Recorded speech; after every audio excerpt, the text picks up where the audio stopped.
There we go. Dun dun dun. When we last left our intrepid traveler. When we last left, you guys have traveled deep into Hyperborea.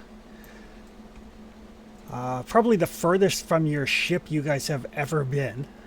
You're so far away from the coast. You are so far from the coast. You are actually closer. I think actually you're about halfway between the Western Sea and the Viliat Sea. I'm beginning to forget what the sea was like. So yeah, you guys are significantly inland. Trying to find details about this thing called the Orb of Souls, which was used hundreds of years ago to bind this necromancer named Logri.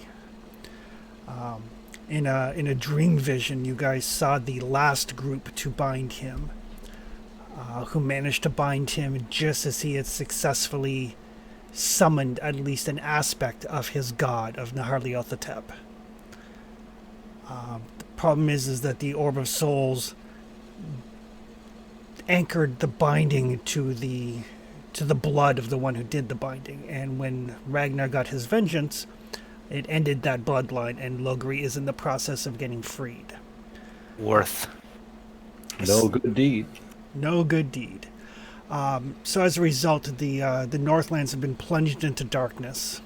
Even it's the time of year where it's normally daylight 24/7 this far north, but now it is nighttime 24/7. And even the Borealis that provides some semblance of light is snuffed out. The wise man that you spoke with, Mimir, gave you a couple of options as to where you might find information on the Orb of Souls. There are the Witch Kings, who were the last known owners of the Orb of Souls after Logri was bound. Failing that, there is a library in one of the Hyperborean cities that you might be able to get access to. Or there was an oracle in the mountains who would be able to answer any question you may have, but at a very, very steep price. You guys decided that steep price probably sounds bad, and sneaking and stealing, well, you can do it, is not exactly your forte. But talking to people is definitely something you could attempt. So you made your way into Hyperborea to find these Witch Kings. Encountered some slavers along the way, some berserkers. Nothing too dangerous. You did manage to build a sort of ice boat to speed yourself across the River of Death much quicker than foot travel would have allowed. Woohoo. Very cool boat. Which was probably to the benefit, because there are things that live in the ice, but they were not nearly equipped enough to deal with the speed at which you were traveling. Yeah, boy. But you have made your way to this kind of standing stones, circular, like ritual area, which I have a map for. And as you approached, it started to glow, and out of the shadows of these standing stones, these 13 kind of gaunt, tall gentlemen wearing bone white masks have kind of stepped out from around the pillars. And that is where we left off.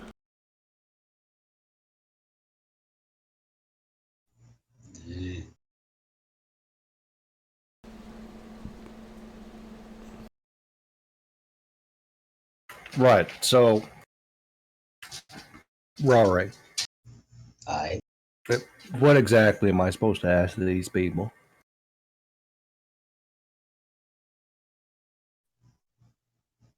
If they know directions and how to find the Orb of Souls. Right, so Orb of Souls is what we're looking for in an attempt to stop the world from ending because Ragnar killed a fucker that shouldn't have got killed. Or should have got killed, but, didn't have any luck with the ladies. It was not Agnar's fault. He couldn't have known, really. I mean, he just wanted to avenge his honor. Oh, I'm not blaming Ragnar, really. I just try to get the story straight before I start talking to Witch Kings, whatever the hell they are. I. But yeah, the demon has to be put back in its place, or yes, as the world will be. What is it? The Eater, as they called it? It's the Endless Eater or something like that. The endless worm, the formless void. There's a variety of names. It's bad. It's bad. Yeah. Sounds bad. And one of the Witch Kings steps forward and says, "Who dares call the coven?" Well, I suppose that'd be me. Hello, I'm Captain Caro of the Kraken. I've been told that you have some information that may be of use to us and the rest of the world and whatnot. Kind of looks back to Rory. Am I on the right track? What's going on? Thumbs up, thumbs down. I just give you the OK symbol. So far, so good. Which of you will be tested? Well, that would depend on what kind of test that you have in mind. Is it a test of wits? A game of cards? How about a spirited debate? You are the leader of these people? Well, I think we all can agree I am the captain of my particular vessel. We're not on the vessel at the moment, but yes, I suppose so. You know, Captain, I've been thinking about that. Now you should probably call yourself a commander. I was thinking Commodore. Admiral. Step forward. Well, this is going to suck, but Captain. no, Maybe it's trivia. You don't know. Captain. yeah. What are you saying, Ragnar? With all due respect, I'm kind of the reason we're here. Perhaps just in case it should be me. Well, perhaps, but if they want to speak to the leader of this particular adventuring party, I suppose that still has to be me, yeah? There. I am also still holding the horn, just for reference, Chris. Okay. So Carol will step forward, pretending to be very brave. Yeah, and Clytius is not gonna draw a weapon, but he's gonna put hands on a couple of daggers just in case.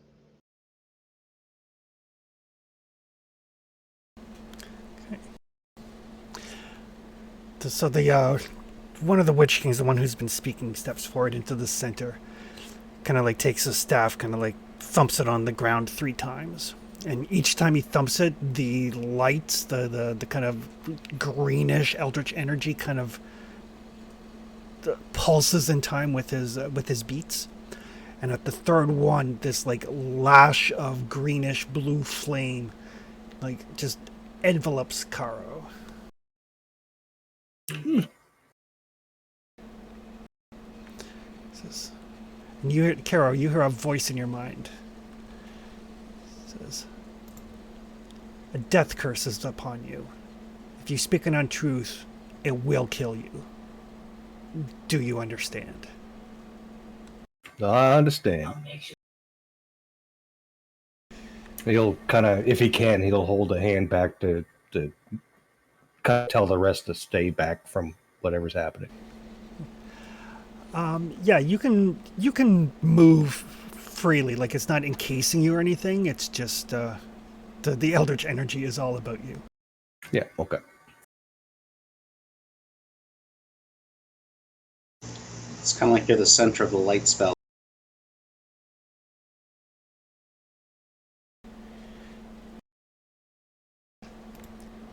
Why have you summoned us? I believe there's a world-ending event happening here. and we've been told that you may have some information that can help us save the world. What sort of event?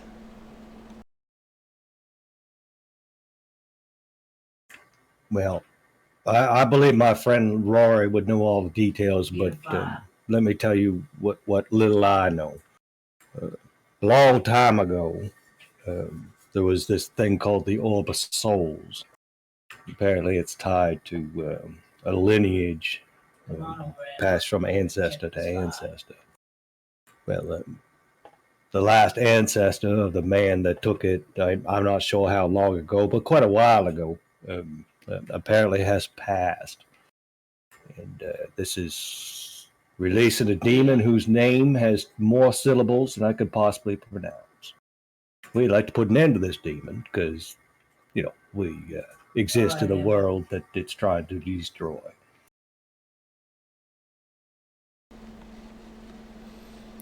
The leader kind of looks at the others.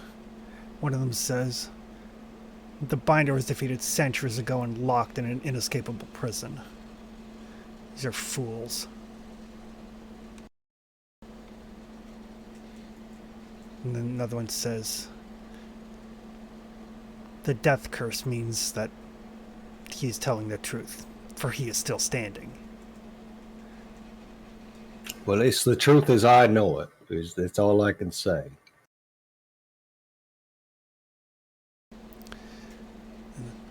third one says, "If Logri has escaped, he will send minions. Perhaps these are his to find the Orb of Souls and complete his release." Chris. Yep. Once they have Caro locked up, I'm just going to use my action every turn to do an exploit on one of them. Okay. Just so I'm ready. All right. Just give me one observation roll to kind of, instead of rolling for each one each turn. Yeah.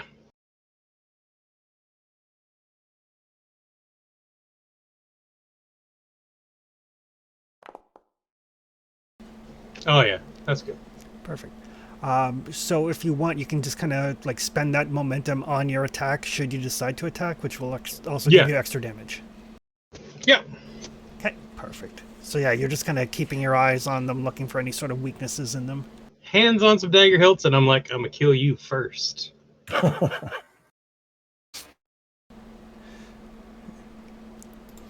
And as you're kind of sizing them up, there's not a lot on this world that frightens Clytius. These things give you pause. Gotcha. They don't by any stretch look like seasoned warriors, and that perhaps is what frightens you the most.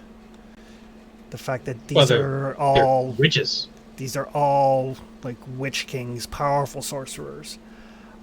And out of game, Clytius, you can tell that each one of these is a nemesis. Gotcha. You scare him almost as much as the prospect of potentially being a captain one day. Yeah. Like, you can't kill the captain, I don't want the job. Exactly. That's it. It's been the recurring theme. Best choice of first mate ever. So the lead Witch King turns to Caro and says, "You're here to end this threat and not to release the binder." Oh, certainly. We have no desire to have more demons on this planet. We prefer to have them wherever they're supposed to be, bound or in the ether or wherever else. I don't claim to understand much of this, but I do like, the world being in one piece. We've fought things like this before, similar things, I guess. World-ending things at the very least. We will do so again. I will volunteer the fact that I would prefer to get paid for this, but obviously staying alive is payment in itself.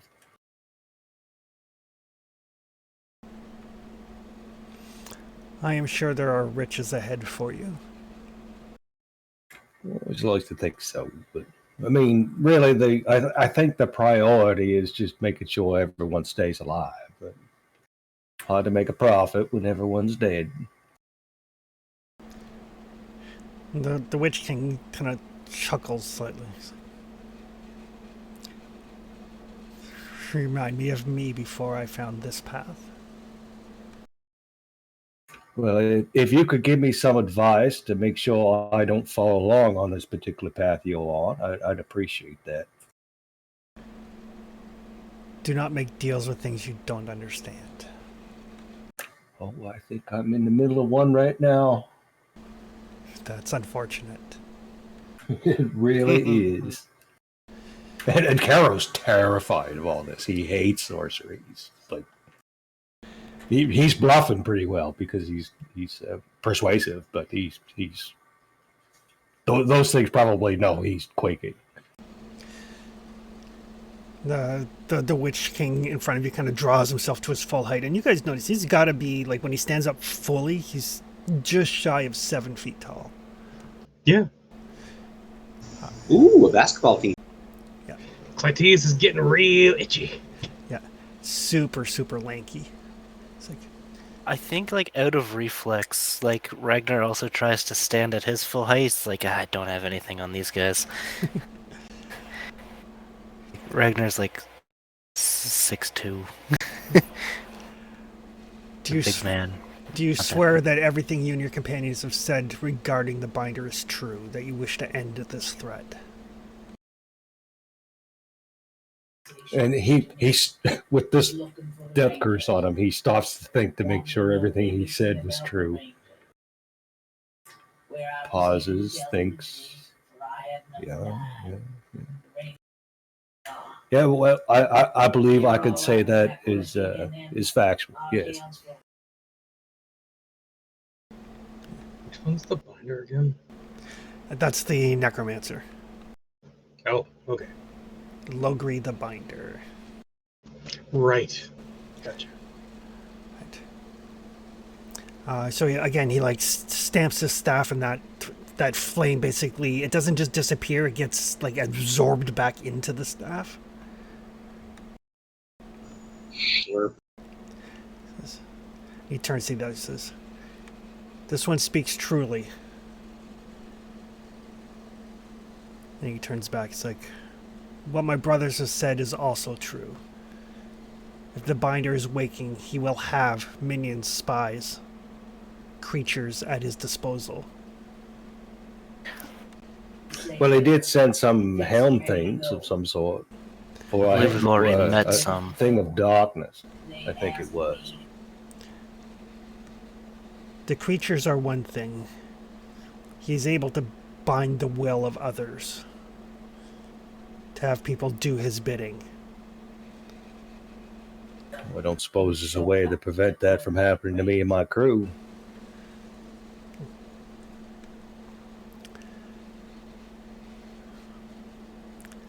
The Witch King thinks for a second. It's like,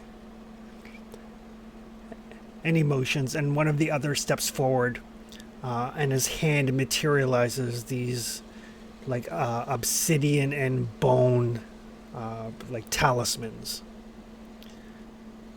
It's like, these will not protect you from all things, but they will protect you from the mind magics of Logri. Carol looks back at Rory. One eyebrow up. What? They're better than the ones I made. Are you sure? Aye. It's a good thing. All right. And Carol kind of approached the second one, like really slow, and kind of. The binder undoubtedly has minions already searching for the means of his imprisonment. Be careful who you trust. Am I allowed to ask questions? Certainly. I'm curious. The shadow slime beast thing. This Logri, I suppose, was the one to send it. And how would he know that we're involved in any of this? We've not spoken to anyone. We've not interacted with anyone. Just how much can he see? Depends on how awake he is.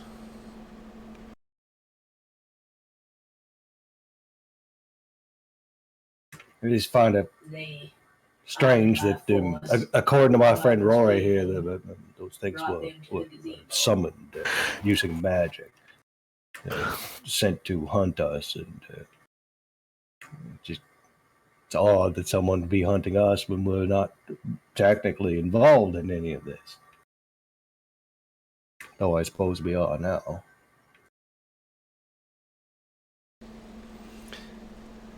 The head witch king kind of pauses for a second, and you see his eyes just go like whitish blue. Oh. He kind of intones something in some ancient language. And all of you feel this almost like a weight lifted off your shoulders.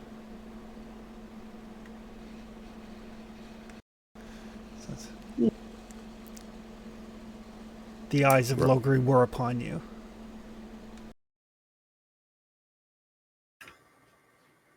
Huh. Well, thank you, I think, for doing whatever you just did. Looks back at Rory. Thumbs up, thumbs down. We good? Yeah? Okay. Thumbs up. Now, my understanding that the whole root of this problem relies on this Orb of Souls thing. Yes, the Orb of Souls is a powerful artifact used to bind entities in an endless slumber.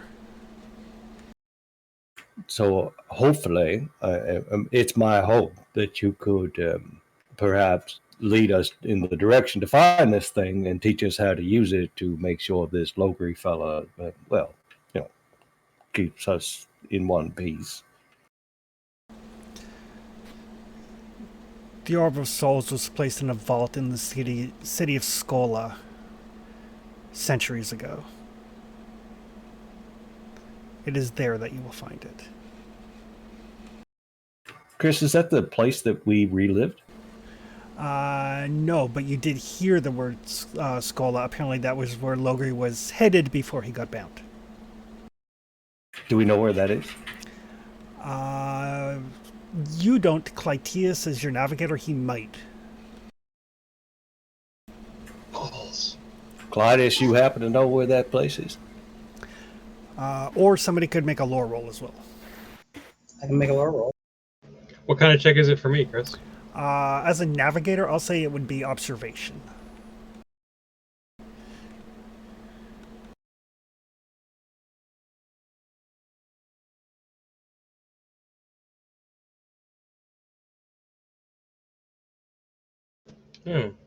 Not seeing the dice come up. Did I win? You're not in Foundry. Oh.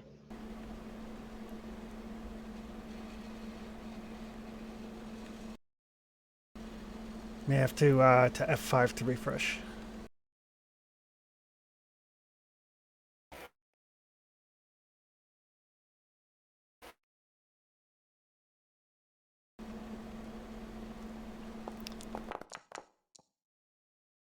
Apparently it kicked me out because it wanted me to log back in. Huh. Weird. Rory, you've heard of Skola.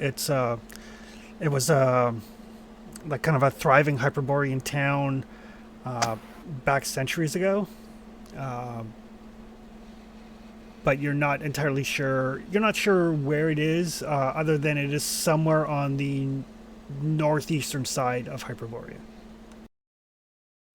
Like, is it a deserted or destroyed place now? You're not sure.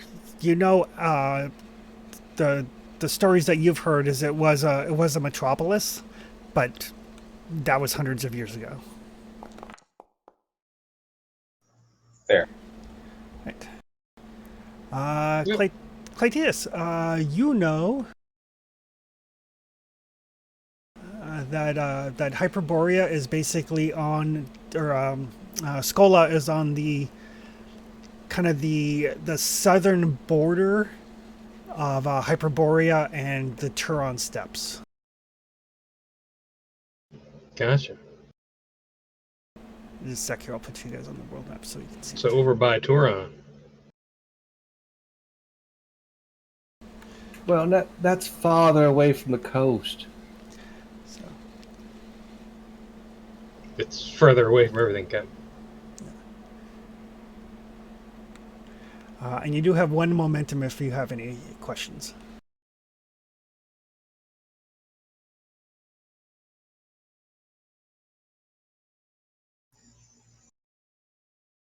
Do we have any questions?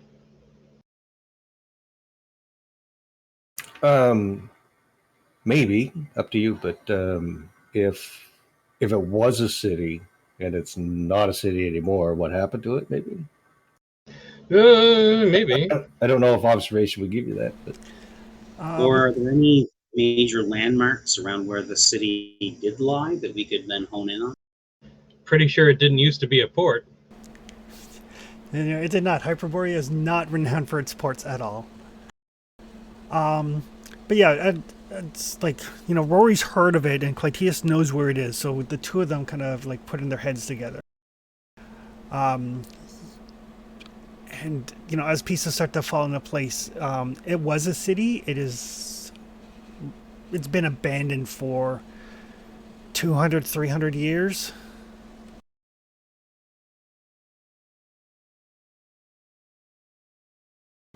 Apparently, some sort of magical calamity affected it, and some people left, some people stayed and died. But it has been a ruined city for centuries now.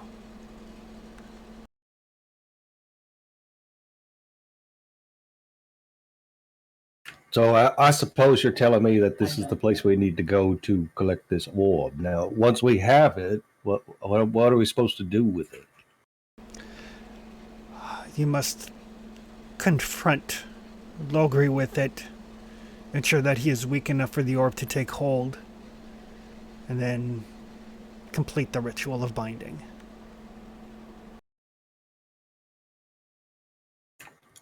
I don't suppose you could teach us this ritual.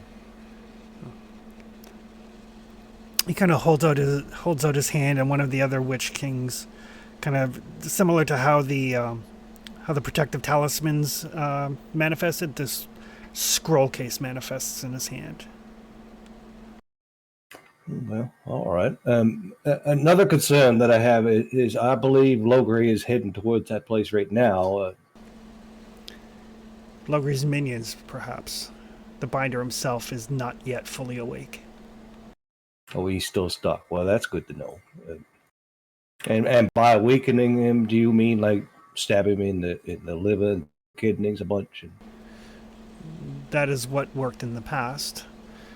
There are ways to magically weaken him as well, to reduce the hold that his god has upon his body.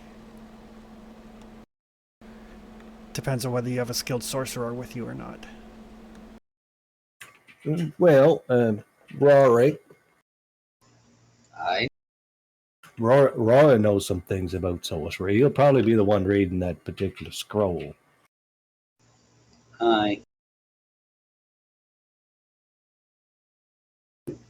Rory's face is kind of this resigned look of, yeah, aye.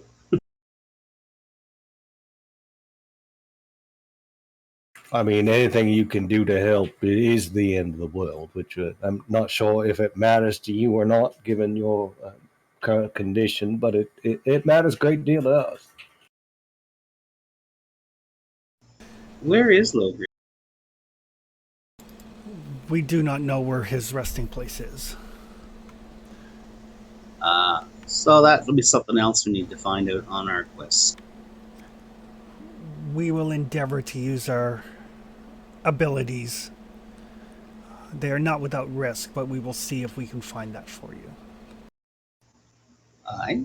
So then it sounds like a good plan. Then we'll go find the orb and we'll bring it back, and then hopefully by that time, maybe there'll be some information about where we have to take it. Well, if he wants the rock and we have the rock, maybe he'll come to us. Well, that's not very comforting at all.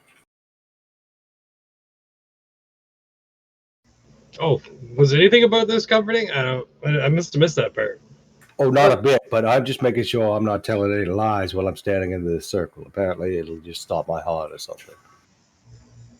Oh, aye. The other thing to consider too, I mean, if we have possession, we really don't necessarily want to have to wait for them to come to us. We should definitely be taking it to them, which would be more of a surprise, I would think. But that would be preferable, I would expect. Oh, sure. I'm just, I'm prepared for whenever, things aren't Aye, preferable, which is because always. we have to find his physical body and then chop it up a bit and then see if we can bind it like was done in the past, like we saw. Yeah, well, when I saw that, I ended up getting dead. So, or whoever I was with ended up getting dead. Well, just this time, just make sure you don't get dead. Well, all right, I'll try my best. I mean, my poor old leg just about got chopped off yesterday. Maybe it was the day before. Don't quote me on that. I'm not sure. I don't remember correctly. Well, I did manage to staple it back on. More or less. Yeah, I suppose so. God, you need some time with a real healing doctor.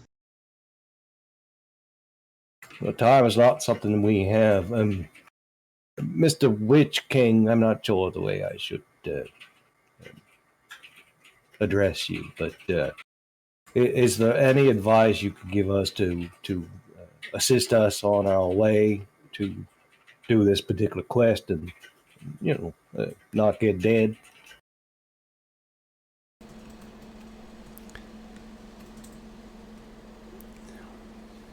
There is not.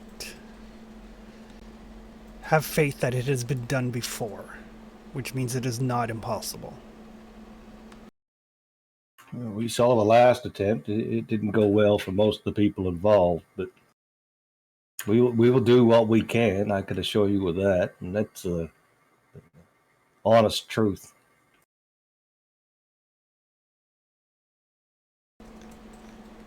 We will try to ascertain Logri's location for you.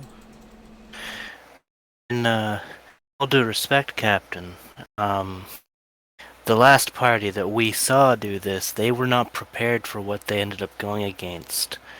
They didn't know what they were exactly getting into. We do. We have foresight on our side here. Well, you're not wrong. It does give us somewhat of an advantage. That said, I'd prefer to be doing this at sea instead of crossing across the godforsaken world here. We're getting further from our ships, not closer.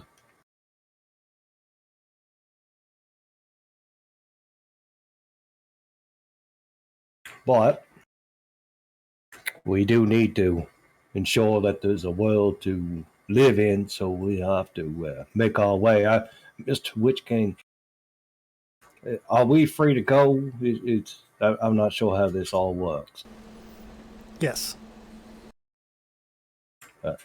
Thank you for the information you've given us. It's most helpful. We'll do what we can to obtain the orb and put this Logray back in the ground or wherever he is. We'll touch base and then we'll see if you've hopefully maybe have some information that can help us.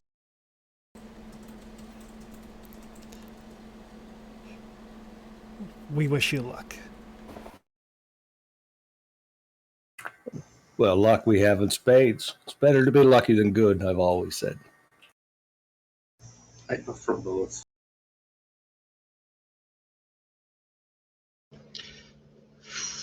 Yeah. Whew.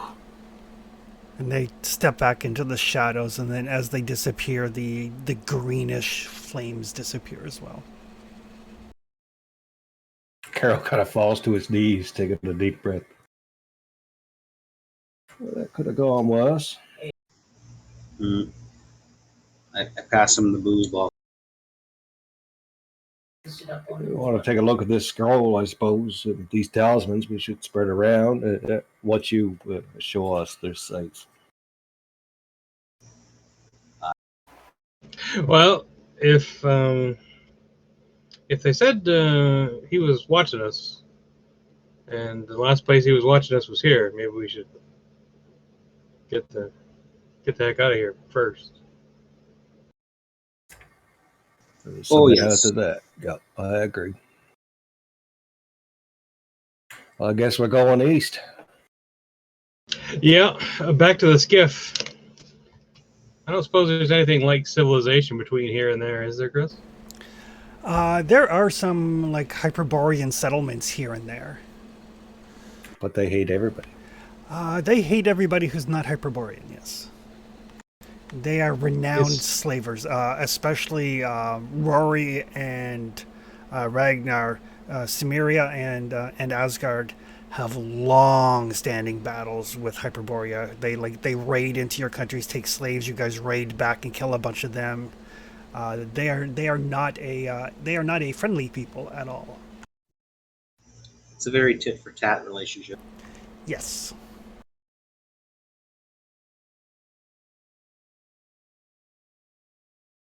Well, I hate all this, every bit of it. So let's get it done so we can go the fuck home. Aye. Saddle up and we'll head out.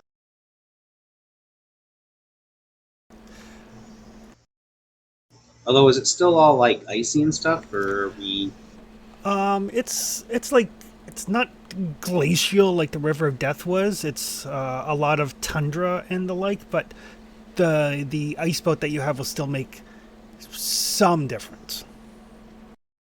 Yeah, I mean it's kind of canoe-like, right? Yeah, We're going on skis, not skates. exactly. It's kind of like a wind-driven snowmobile. Things are good. I think it would look great on a TV show. Yeah. As long as the tundra is not too rough, we should make good speed. It'd be really cool if we made a TV show. It would look awfully nice. All right, Claudius, let's get out of here.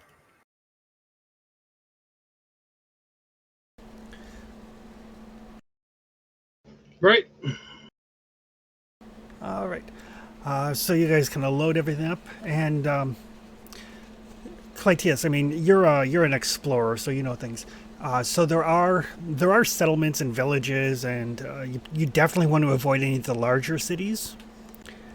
But there are places in case you guys feel like you need to stock up or find a local healer or anything of that nature. There are some options. Well, we kind of need to get Captain's leg fixed. Mm-hmm. So if we could find a smallish community where, we could kill everyone if we had to. Wow, we said that out loud. Yeah, totally did. That's what was in my brain. I just didn't want to say it out loud. Well, sometimes you gotta cut to the quick. Aye. Our world sometimes is harsh.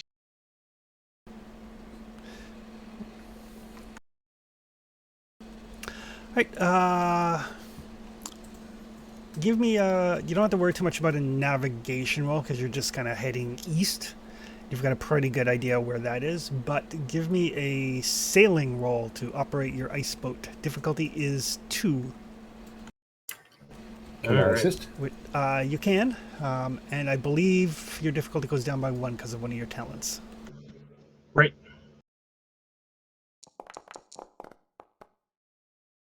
Ooh, it's good stuff.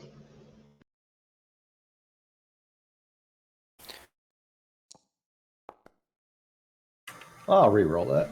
Okay.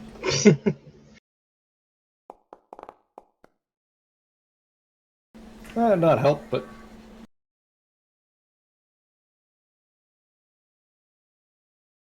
So 2 momentum. Perfect. All right. So you guys head out, heading east. You're not exactly sure. You're not exactly sure how long it's going to take you. The Didn't they say it was like down close to the border with Turan? It is. So like by foot, it would take you. oh god, that's a long way. Yeah.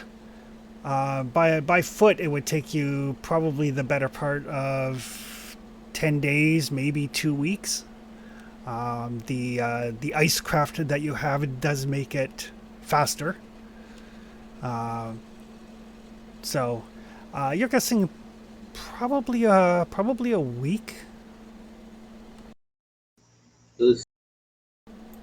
So it is by no stretch like right around the corner. That's 500 miles. Yeah. All right. Who is keeping watch while you guys are traveling? I'm assuming that Caro and Clytius are busy operating the boat.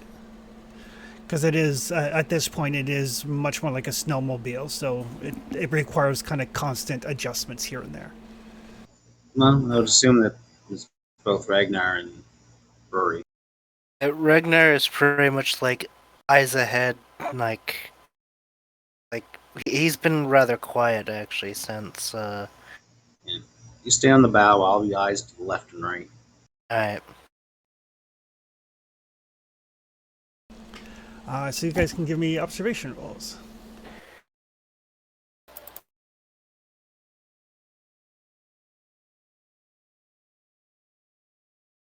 I miss Debian.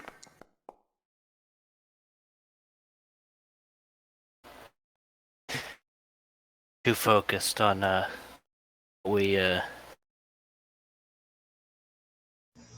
too focused on the mission at hand.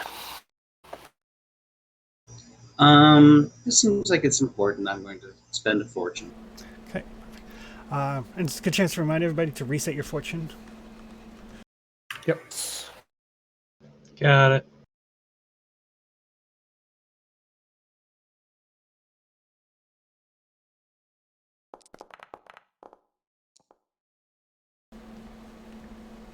Sharp senses? Hmm? Do you have sharp senses? No. I'm lucky just to be able to have, observation as a skill and focus. Just regular senses. No super senses. Yeah. No spidey senses tingling here.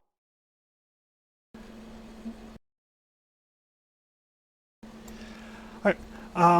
So you travel, and you do see here and there. You do see the tracks of large game, kind of through the tundra, like in the snow, like very large bear prints, very large boar prints, definite prints that look like a large cat. So, potentially hazardous, but also potentially dinner. Yes, it's a much more, as you're kind of moving through Hyperborea, it's less Arctic wasteland than Asgard is, northern Asgard. There are definite things that you could hunt if you needed to, but it also means that there are large predators around. It's kind of like Texas. Everything's bigger in Hyboria. And after probably 2 or 3 days, we'll say as you're traveling, you do see the signs of a small Hyperborean outpost, like a little kind of like walled-in village. And you've seen some other villages here and there. They're always walled. Most of them that you've come across so far are abandoned. They're like a semi-nomadic people, so they do have permanent settlements, but they will like kind of leave those and then come back to them and that sort of thing. This one appears to be occupied currently. There's you can see the glow of torchlight along around the walls and the like. Weigh the anchor there, Claudius. Let's see what we can see. Will do. Sweet.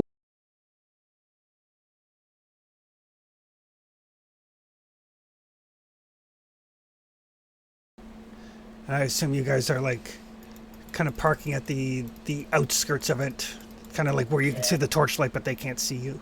Yeah, way off. Right. Yeah, we don't want our lovely little ice craft to be exposed to potential, destruction. Kind of turn lights off and, just kind of creep up top of the knoll or something. Bombadee.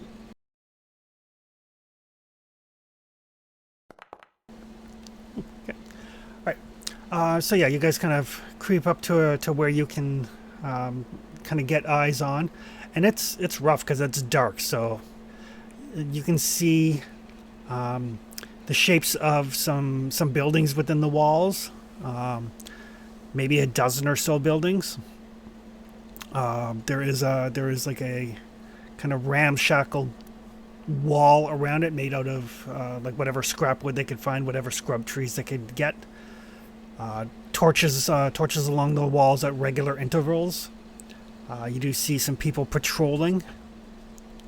Other than that, somebody can give me an observation check. I think that's Claudius. Gotcha. Yeah, take out the old spyglass. Oh, yeah, that's Yeah. for range, right? Ding ding. One of the last vestiges of Vivian. I could re-roll the 15. Hopefully we'll see Tevian again. He's got a piece of star now. Alright. So yeah, it is a little bit difficult to see because of the darkness, but you're kind of... There is torchlight up there. So you can see it looks like there's probably about a dozen guards on the wall. In like a loose patrol, not regimented by any stretch. Just kind of like, this guy walks back and forth between these two places, that guy over there walks back and forth between these two places, but every once in a while, the two of them will kind of meet up and seem to have a chat or something. Like it is not a disciplined guard force on the wall. They're wearing furs, they've got spears, short bows like hunting bows. Beyond that, you see probably about a dozen buildings. No lights on currently in any of the buildings. No torches or lamps or anything like that in any of the buildings. Do these guys seem to wear the same kind of dress or colors like the slavers did? Yes, absolutely. They're definitely. I mean, Hyperboreans, they dress for the climate, so they wear like heavy wool leggings. Kind of like those fisherman cable knit sweater types of things. Some furs thrown over that for some added warmth. They're definitely Hyperborean. That means we can probably just assume they're slavers as well.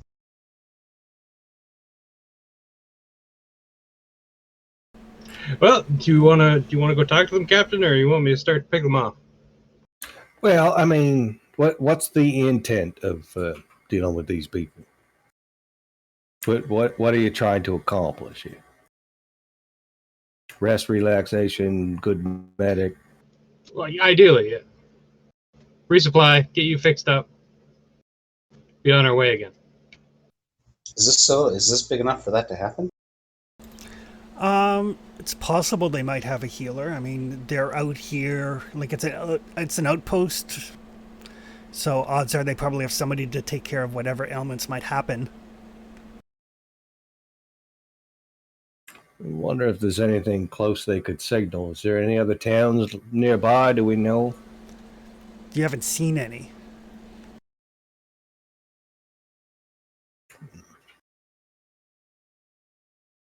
Well, Claudius, Ragnar, I'm going to leave this to your best judgment. But do you think we should just start shooting those fuckers on the wall, or should I go have a conversation with them first? We could always start out, polite, give them a chance. All right. Right now, I need a shield from one of your boys if they have one. Mine got busted.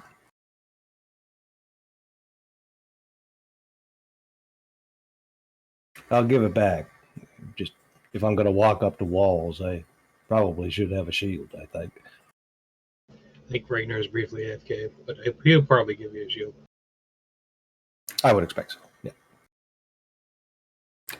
You guys stay back, get your bows ready, and I'll just maybe approach and have a conversation. How's that sound? Clytus, maybe you want to come with? Sure. Right. Yeah. So Claudius and I will approach. We're not doing the stealthy thing. We're just kind of Okay.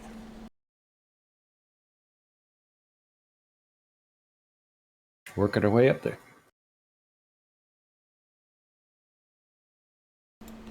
Okay. So yeah, when you get relatively close, I mean, they only have torchlight. A voice calls out, says something in Hyperborean.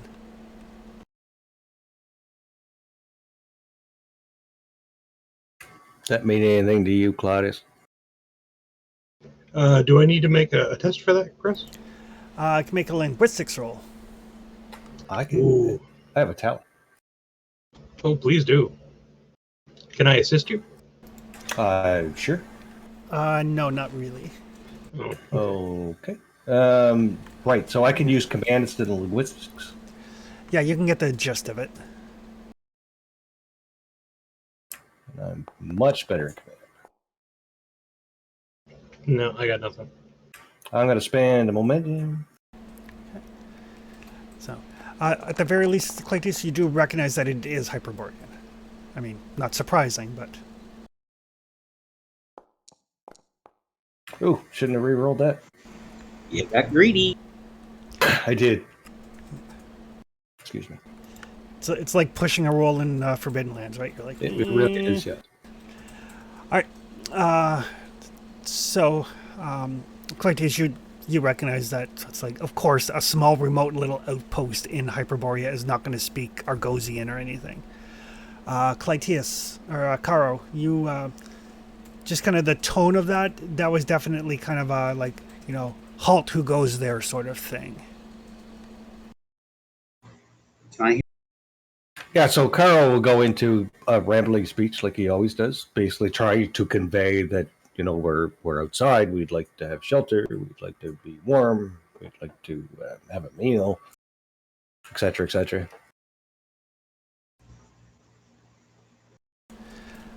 Give me a persuade roll. Difficulty is 4.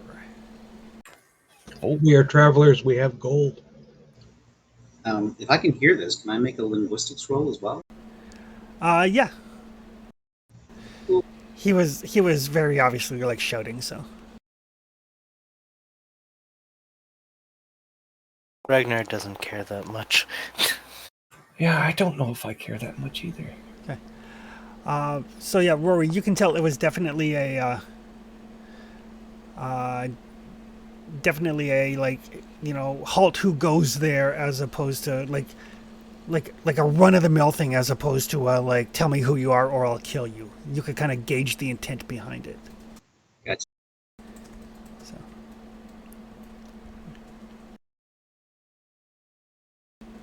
All right. So, Caro, you think you got your point across. Right now, so if you could open the gates, I'd be much appreciative. Be a whole lot easier than.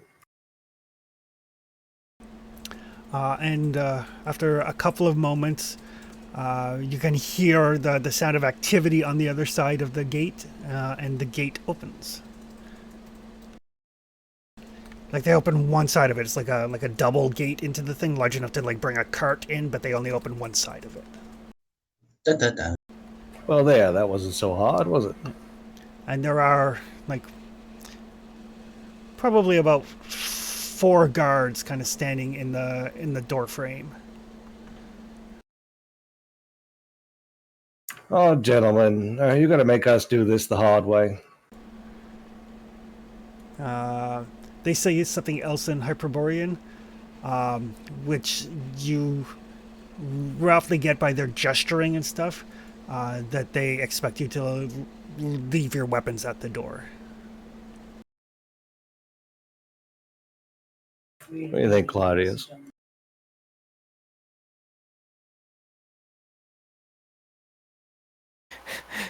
Ragnar's gonna just kind of nudge Claudius and just in goes and say, boot knife? I mean, sure. Really? I was just going to ask Bucky to shoot the doors open.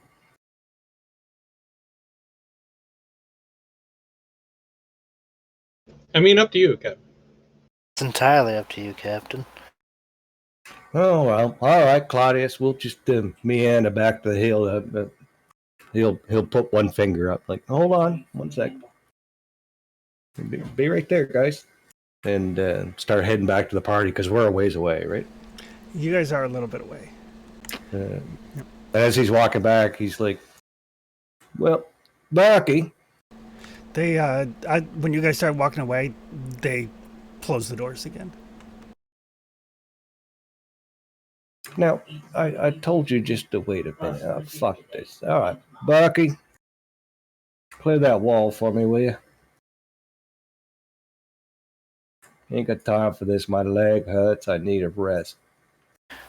I'll, with that order, I'll just say, you know what? How about we all just clear that wall and I'll just get my entire entourage to pull out their bows. Okay.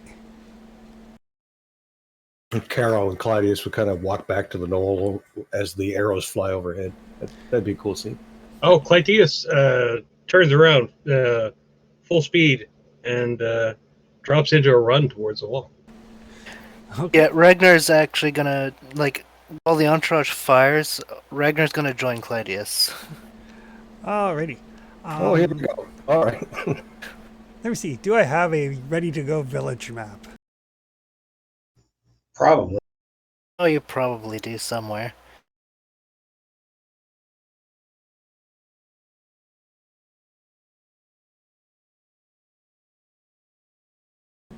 I think he also goes something along the lines of like, here we go. I do not, so we'll have to do some theater of the mind type stuff. Yeah, it'll be fine. Sure. That's fine. Well, All right. So, initiative-wise, you guys are up first. All right, mine's really easy, so I'll go first. I will Okay. run back to the entourage that are using bows. Okay. And I will form a squad. Okay. And if I can fire, I will. real quick, Chris. Yep.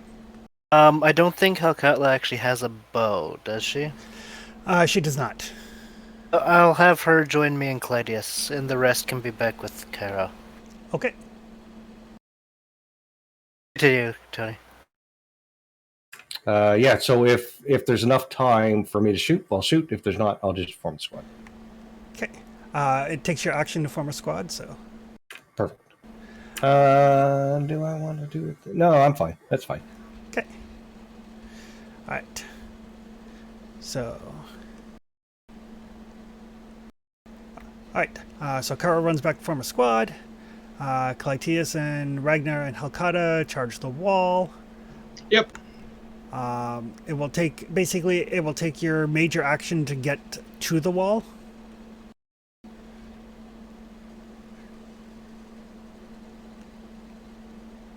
So you still have a minor, or if you want to spend momentum for a second major, you have that option as well. I've got message runner, if that helps. It's not so much the terrain; it's just the sheer distance. Okay, gotcha. Basically, it's a major action to go to medium range, so, or from medium range up to close. So, all right. So that's them. Folks are gonna shoot some bows. How many folks do you have in your squad now? 3 of them should have bows. Okay, and then Berkey would lead the squad. I took Halkatla, and that would leave Berkey and the other 2. Okay. That is 1, 2, 3. Ooh, 4 successes. What's the damage on your bow? I should have it here.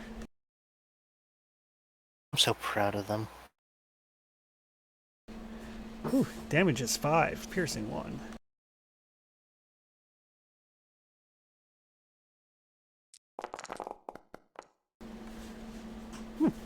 Good damage.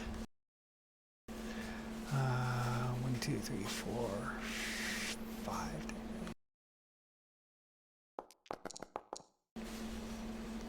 Right. So volley of arrows goes overhead. Bunch of them hit the wall because they do have some degree of cover there. You do drop like one. They drop one of the guards. I believe Rory is the only one left to go on your side. Oh, I just kind of slowly saunter towards the city. Not in a hurry. Okay. Not wanting to set it accidentally on fire. Just, a thing. Just kind of gonna wait. Try to respond if something shows.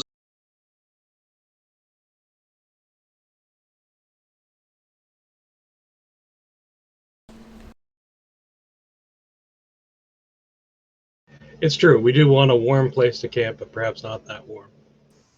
Yeah, I figured throwing fire around, which probably old wood. If we were sieging it and gonna raise it, it'd be a different story. But we'd like to sleep in it tonight.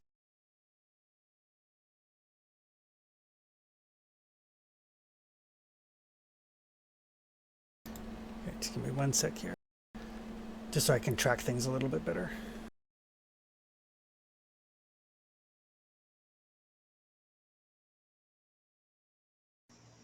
Well, I mean, you could always put up just a weird-looking basic map that we could then, I hope their civilians are more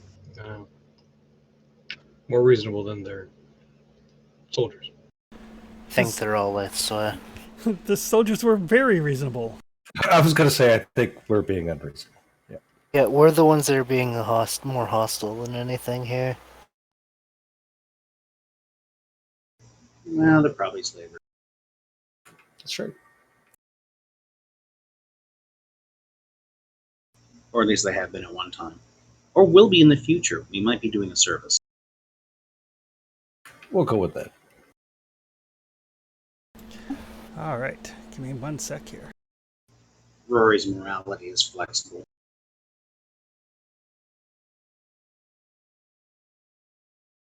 To Ragnar, this is just a run-of-the-mill raid on Hyperborea. Pretty much, right? Like, it's just a raid. It's like, hey, we need stuff. Pretty much. We've done raids before. It's fine. It's Part of like that whole, better part of them that than whole- us. part of that whole tit for tat thing. Maybe there's some slaves we can free. Me? Hopefully. We do need a crew. Hmm.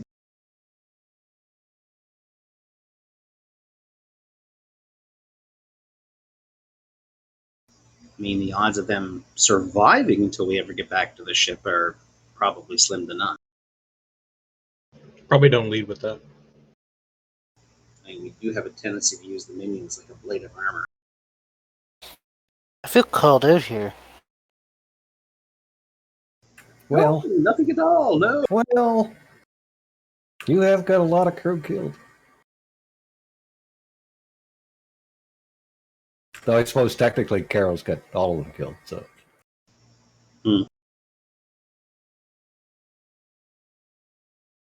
He still kind of sleeps well at night, though. Listen, those worthy enough to stay alive are still here, so...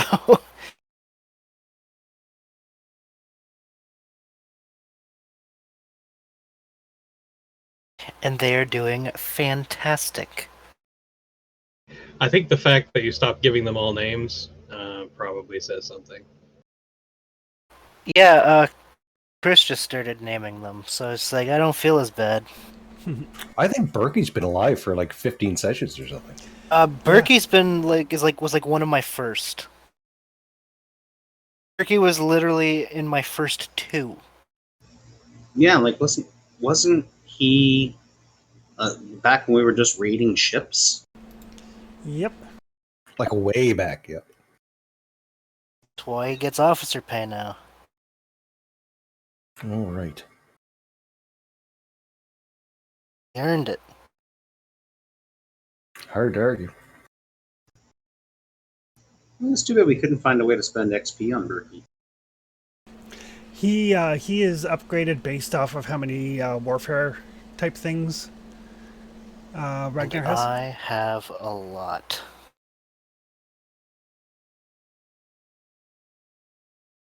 He is rather strong for his own good.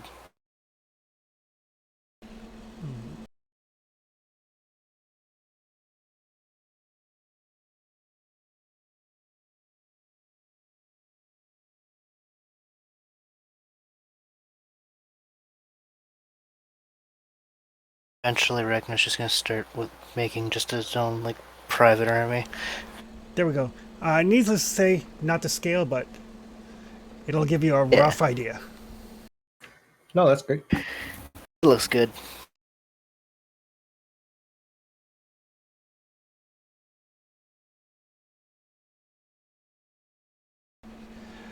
All right, their turn. Well, a group of them are going to fire back at the archers. Speaking of blade of armor. Oof. Ooh, 4 successes, so that is going to leave a mark. Even at this range.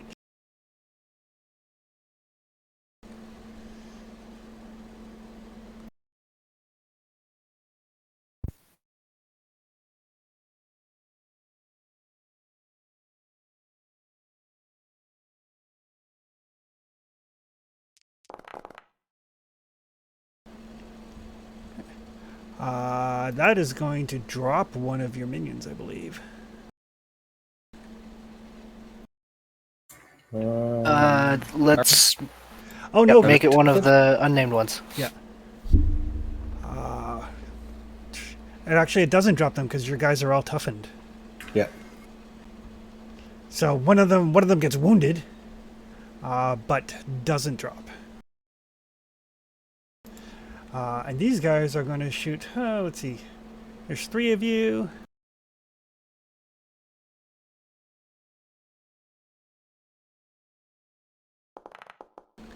They're going to shoot Ragnar. Yeah, they will. The one that got wounded, I'll just be like, walk it off. I'll give you an extra couple gold. Oof. Oof.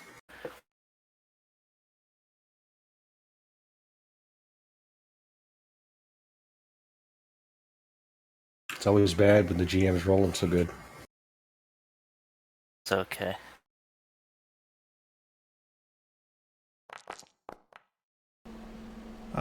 That is 6 damage to Ragnar's left arm. Real quick, am I squatted up with Helcatla technically? Yes. So I could use my shield wall? Yes, you can. Excellent. I'd like to try and not take that. Okay. Well, technically it hits her. Because in a squad, you can't be targeted unless I do a call shot. But she will use her shield. Excellent. 4 And she dice gets for to large. she gets to consider it as a large. She stops 2. She's got 3 armor. Nice.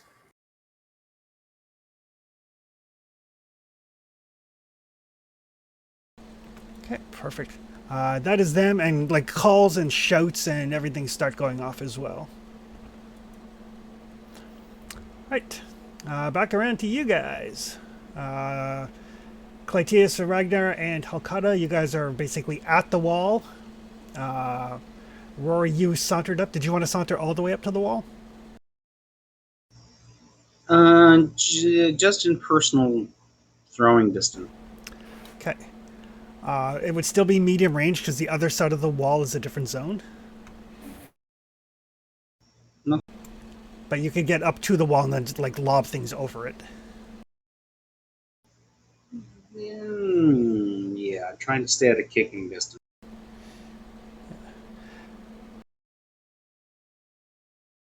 Carol will give the order for the entourage to fire. There we go. Change the scale slightly. All right. Entourage fires. I can fire two, so they're assisting me. I'm going to spend a fortune.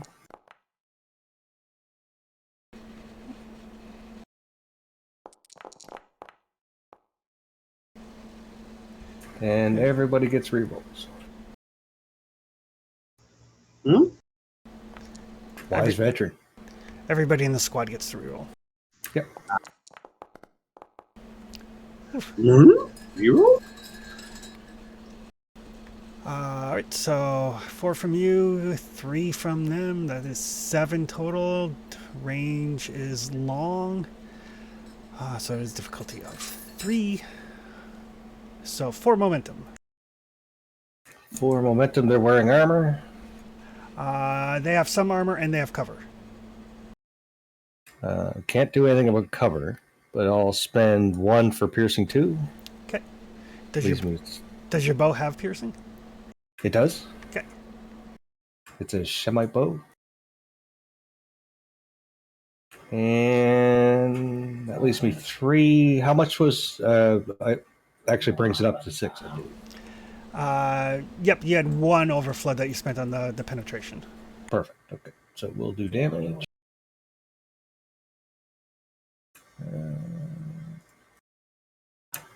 Little shock and awe here. Oof. Oh, God. Well, that's 6 damage. Piercing 6. No. Is it? No, it's piercing 5. It'd be piercing 5, yeah. Piercing 5. 3 effects and 2 from the momentum. Yeah. So minus.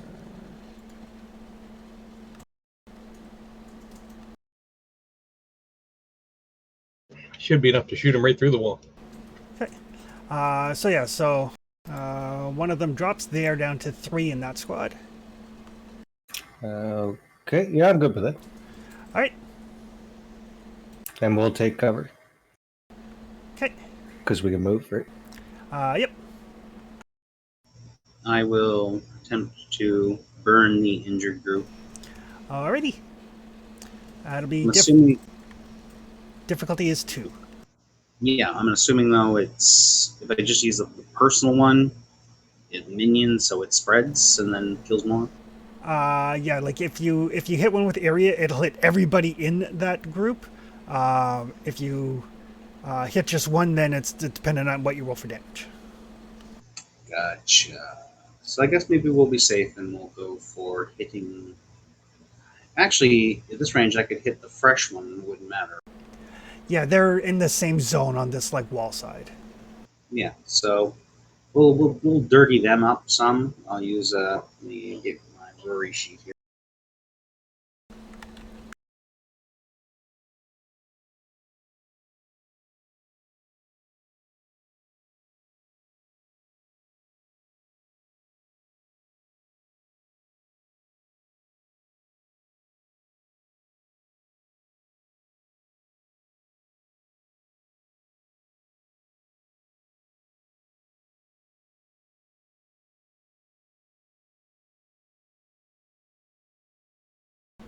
There we go. Zone's kind of like that.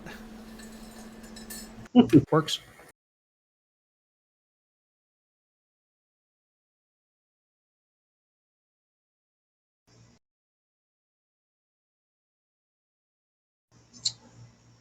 All right. So I'm going to use the exploding liquor, which is the third one, which is 4 damage and area with incendiary 3. Oof, okay. Tally ho.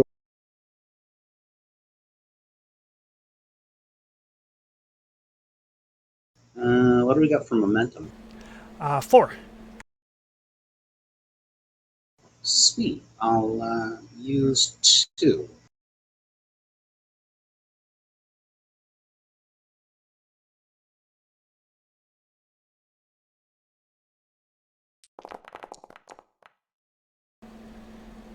All right. That'll give you 2 momentum. Nice.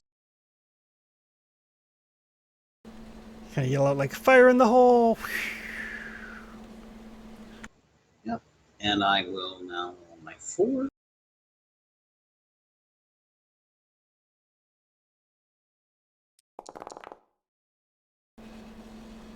You got 2 blanks if you wanted to spend a momentum to re-roll them. Yes, I would like to do that, please. Okay.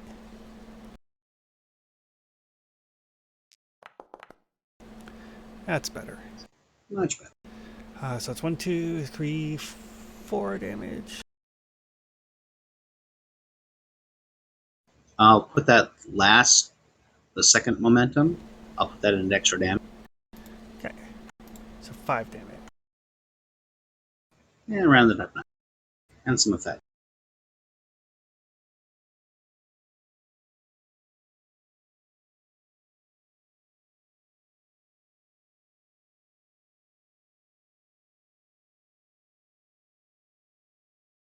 Spreading the love around. If you get enough to cause a wound, does it give a wound to all? Yeah, it's the way it works is basically area does the damage to each of them. So it's not like the damage carryover from attack with the sword, for example. But 5 damage is not quite enough to cause a wound. They are all badly, badly fucked. We've got 5 momentum if you want to spend another for damage. Yeah, how much more would I need to really make them hurt? 1 more. I will spend that one then. Their 1 point of damage, or their 1 point of armor brought your 5 damage down to 4 damage, leaving them still standing. But that 1 extra momentum means that there's like some Wilhelm screams, some people falling off of walls. We have some light sources. There are some light sources.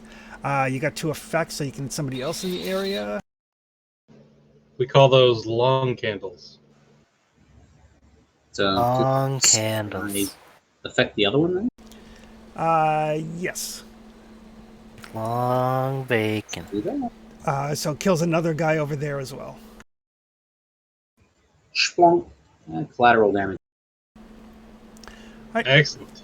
That leaves us with, I believe, Ragnar and Clytius. Great. With Human Spider, can I get up the wall? Yeah, it would be a difficulty 1 test normally. It goes down to 0 because of that, so it is a free action. Nice. Spider-Man. Get up the wall. Like, it's still your minor action to move to 1 zone, but you don't have to make a Yep. roll. Yeah. And I will battle axe a dude. Okay. I'll spend 1 to get 2. Kind of feel bad. No, you don't.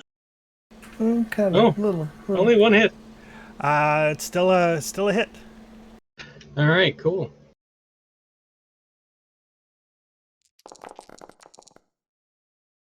I can re-roll the 3 blanks.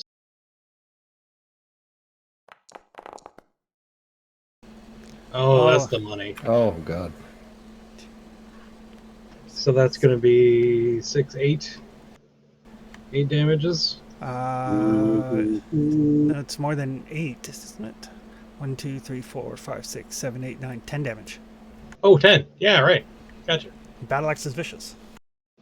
Yes. Actually, I'll spend the momentum for Blood and Steel. You don't have to. Oh, okay.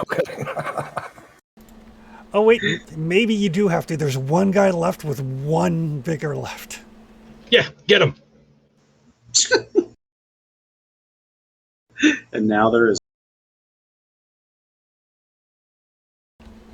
I mean, if we don't kill all of their soldiers, then we'll have to worry about them.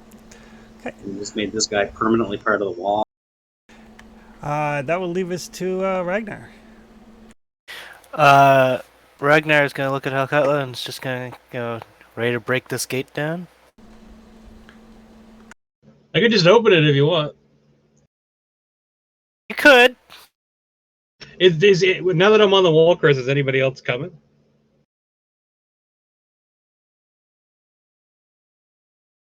Or was this the entirety of their defense force? No, there are more. You hear like shouts and like we're under what you gauge to be we're under attack, and you see more people coming. Oh, good. There are more coming. Yeah, it's the fun's not done yet, right?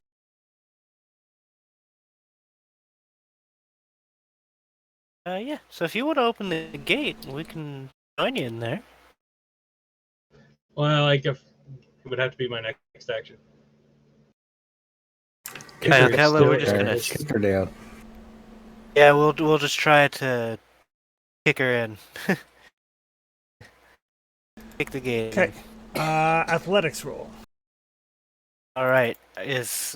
Do I have assistance from? Yes. Cool. Athletics.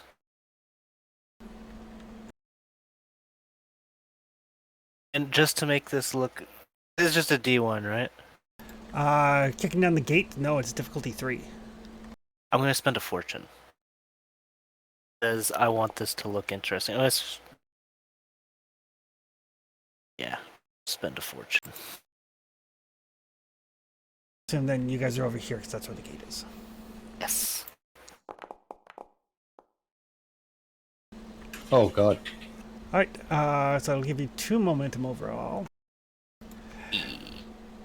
So yeah, the two of you kind of like it's not so much kick in the door as it is, kind of get your shields up and like charge and then like shove.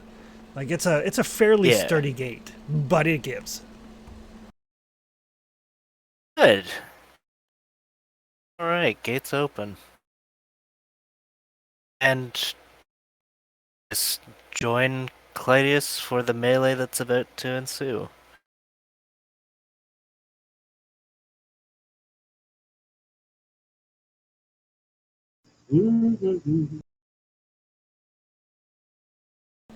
Alrighty. So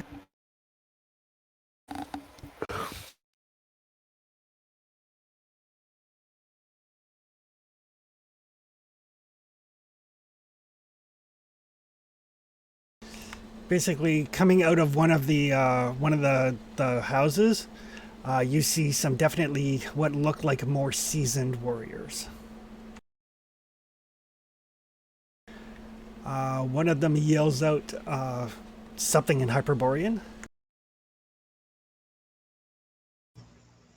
Can I translate? Translated as "We are under attack. Defend with your lives." Gotcha. The Chieftain is going to spend Doom to use Seasoned Chieftain. And he is going to launch a javelin at Clytius.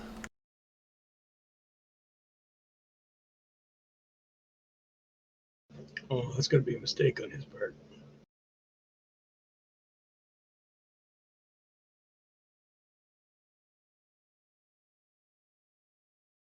Okay, it says it's spending Doom, but he's not actually spending Doom, he just gets bonus dice.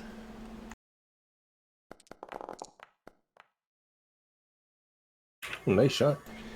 That is a solid hit.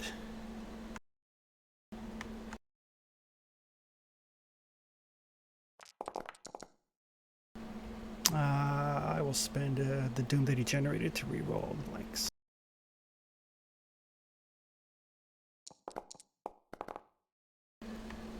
Okay. Oof. That is going to be 6 damage, piercing 5. To the torso? Nope, to your right arm. Okay, well, joke's on him. There's only 3 armor to pierce there. Okay. That's right. Overkill. Be a wound, Right. though, eh? No. Nope. Clytius is tougher than that. All right. It's true. And the javelin largely shatters in case you wanted to pick it up and throw it back. Because javelins are fragile, so every effect they roll after it does damage reduces its damage by 1.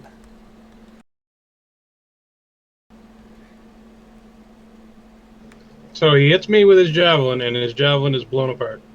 Yep. It basically. And I am not injured. And you are. Well, not yet. What are these guys gonna Just took a little vigor damage, no biggie.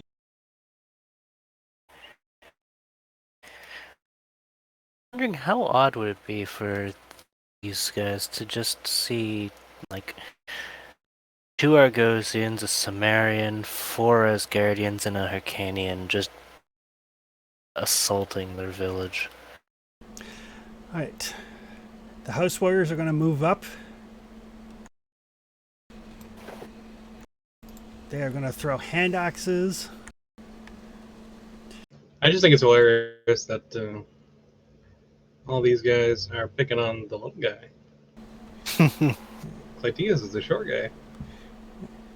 These big, strong, Hyperborean warriors. Alright. You Again, just on 10 people. so it'll come off as Doom. I'm going to add it back on because they get 2 bonus dice. Okay. So they roll a base of 4.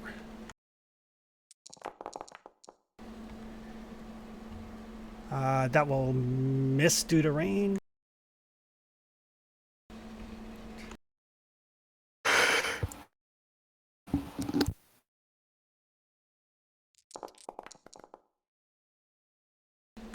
Ooh, what a shitty ass roll. Those aren't complications because they have the skill. But yeah, a couple of axes go sailing by. Off into the distance there someplace. Collect those later. Taking cover from the roof there. Yeah. These guys are going to move up and they are going to attack the folks that just kicked in the door.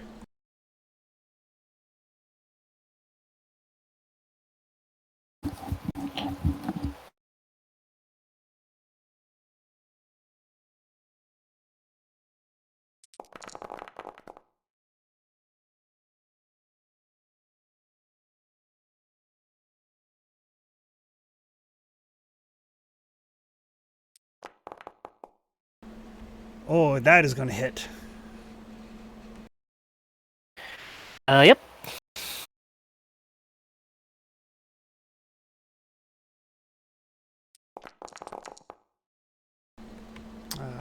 We'll spend a Doom to reroll.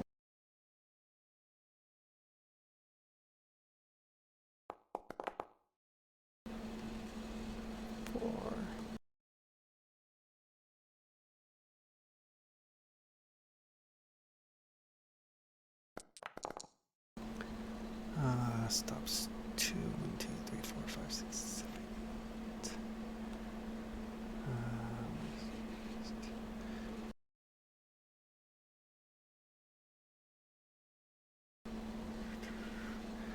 Uh, 8 damage, 5 damage. 6, 7. Right. So yeah, one of the axes comes spiraling out, catches Halkata deep in the in her right arm. Blood is gushing from her fairly heavily. She is wounded. Okay. Oh, no, Yeah. you've just done a thing. I'm sorry. Sorry about what's about to happen to you.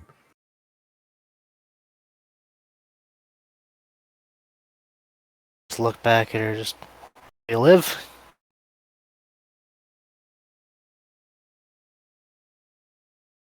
The chieftain is going to step forward. And he yells out in Hyperborean something. But he is going to try to intimidate Clytius. Can I understand what he said? It's basically, it's like, we will stain the soil red with your innards. The usual.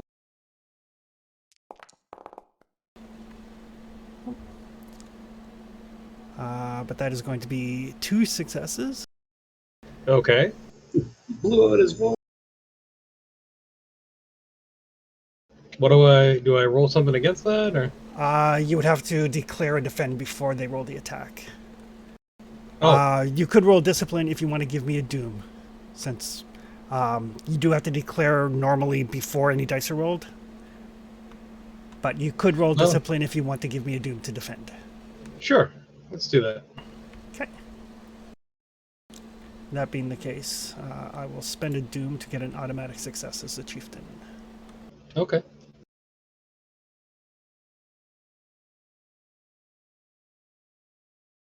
I'll spend 1 for fun. Okay.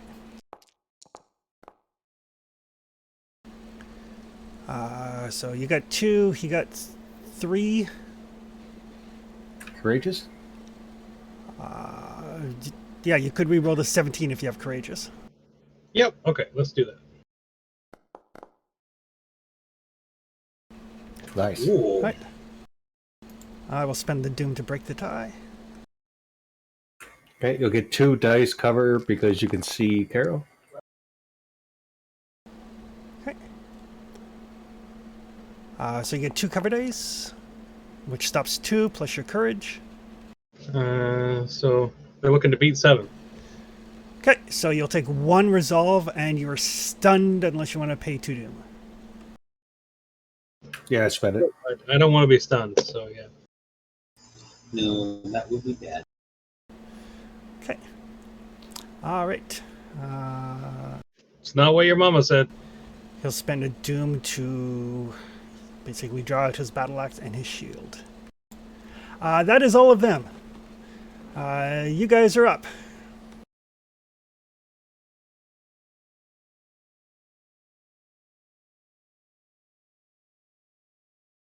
Well, Claudius, I suppose you should start this party. Or Ragnar, one of you. Sorry, Captain, but Ragnar would like to call all of his men to him. That's fine. Yeah. We're storming the village. Oh, yeah. All right. Clytius is going to drop down and engage the chieftain. Okay.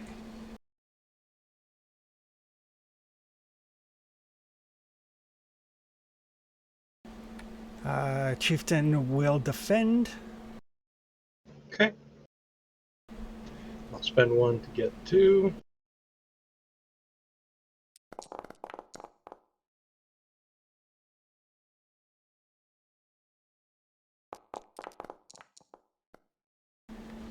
Okay.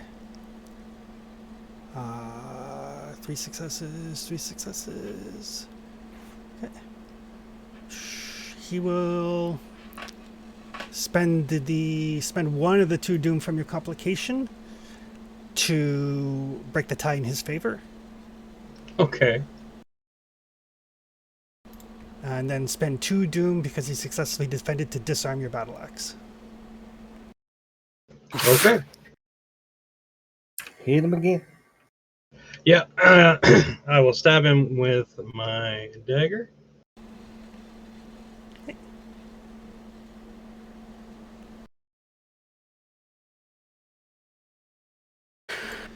He'll defend again.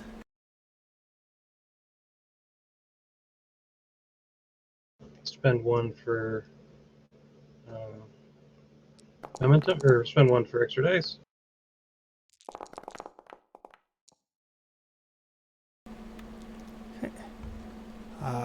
So that is... I think I get him that time. You only generate 1 success. Because difficulty goes up by 1. Because it's your second attack, and it goes up by 1 because of reach. So your difficulty was 3.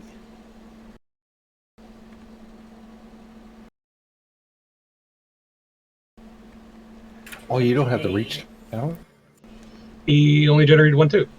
No, he generated 2 successes.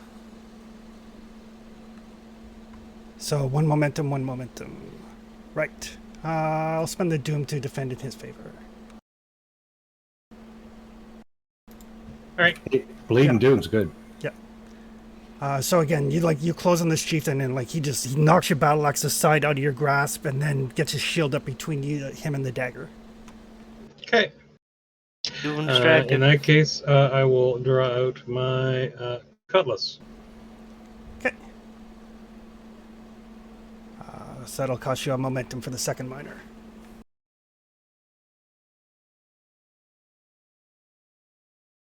I'll wait till next turn then. Okay. Right. You guys are still up. Does Ragnar have his team now? They have moved up to you, but they can't move any further. All right. Let's tell them to rally on me when they can, and Ragnar himself would like to also engage the chieftain. Okay.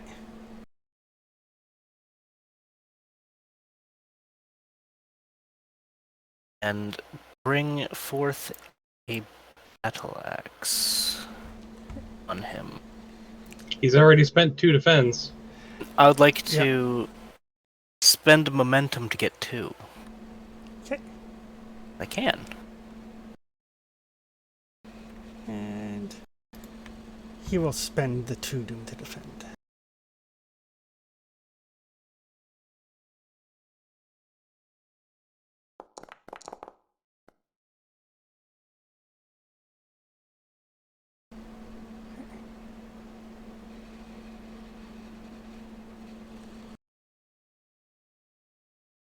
So you said it's where it's reach, it's a D2?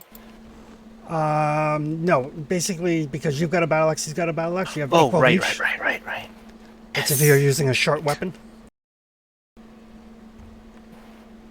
Real quick, could you add a momentum to the pool just so I can use that? Just put it under bonus dice, actually. Yeah. Okay. He got 3 successes, you got 4 successes, you generate a momentum, but you actually get through his defense. Hey! We will save that momentum in case we need to use blood on steel.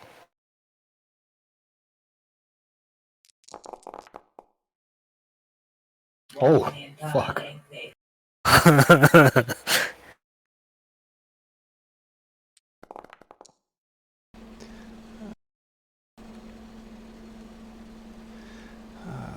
So 10, 7. So he gets his shield largely between your blow and him, and then his armor absorbs a great deal of it. Alright. 10. Right.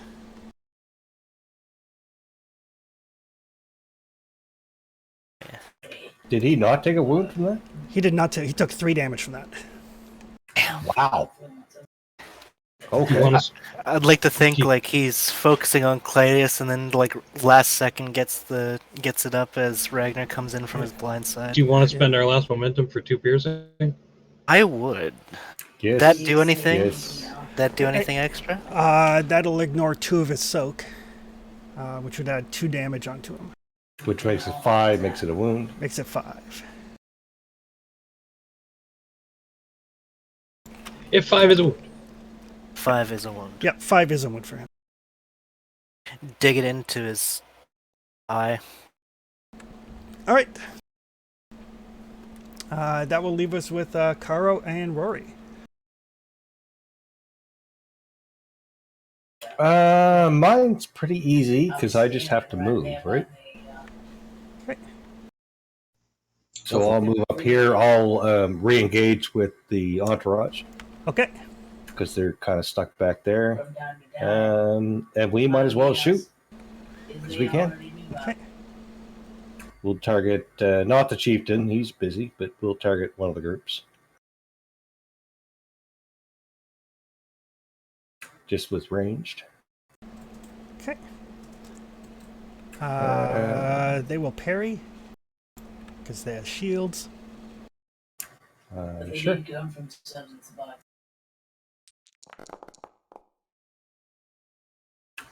We roll a 16.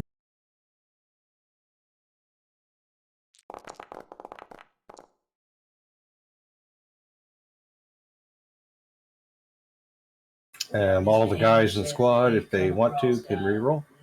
Oh, let's see how they roll first. They will reroll one. So they had 2 more successes. And I got 1. Okay, so And a complication. so your complication will be that you find yourself outside of the squad. Like as they're kind of moving forward, firing, they kind of leave you slightly behind. I mean, Ragnar did call. So. Yep, Ragnar told them to form up on him. Asshole. But you got 3 successes total. They got 3 successes total. Tie goes to you guys. Okay, we'll do damage. We have no momentum to play with.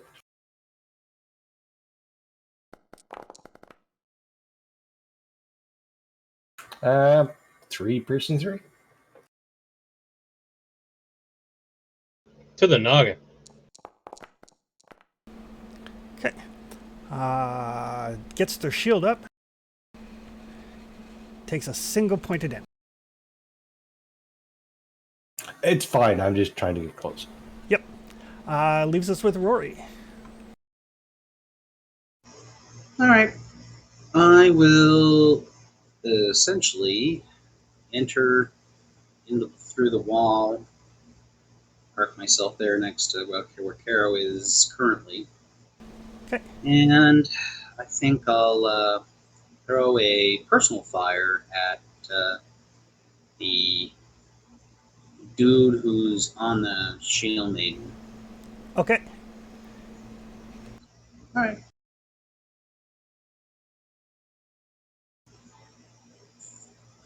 And since it seems like we might need some momentum, I'll use a fortune. Okay. And it's what difficulty 2 because I'm crossing zones. Yes. Okie McDokie.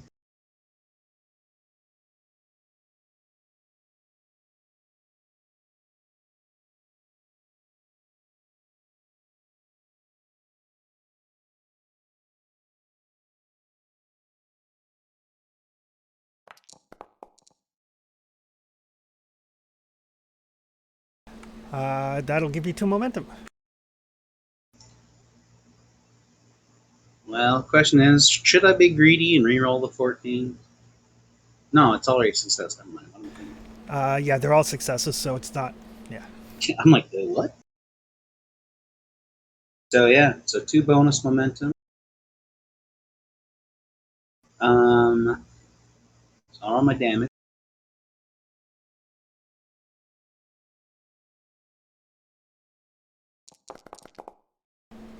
Oof, good damage. Oh, nice.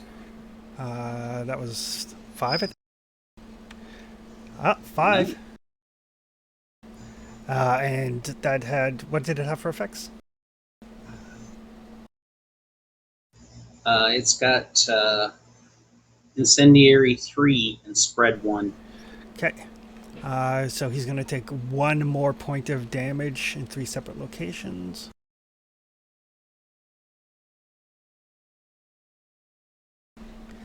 He's on fire.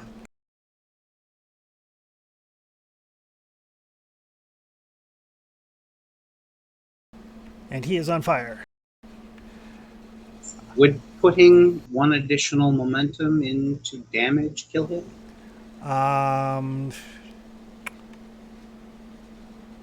Wait. I may have done the, I have to do math. I may have done the spread wrong. So he took. Okay, no. 1 more damage would pump the damage up to 6. So then That would, it wouldn't kill him, but it would cause him a wound. And will drop his spend vigor it. to 0. So 2 wounds. No, 1 wound because he dropped to 0. Okay. So yeah, so I will spend that 1 momentum then to make sure that he gets a wound. Okay, perfect. Yeah, because there was like a bunch of little increments of damage that ticked down his vigor. Mm-hmm.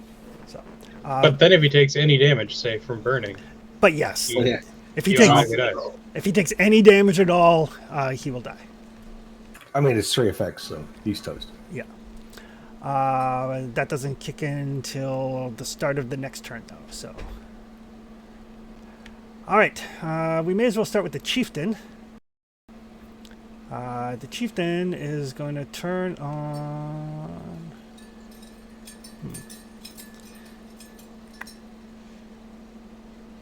Ragnar's the one that actually hurt him. Mhm. So he's Yeah. going to swing.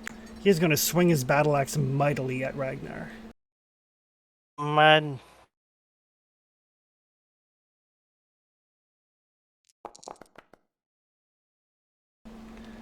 For 5 successes. builds up. And a complication. And a complication. But that is definitely going to hit.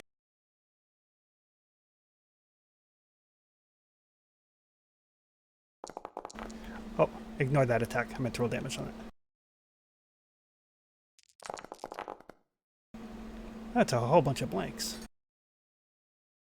Spend your due.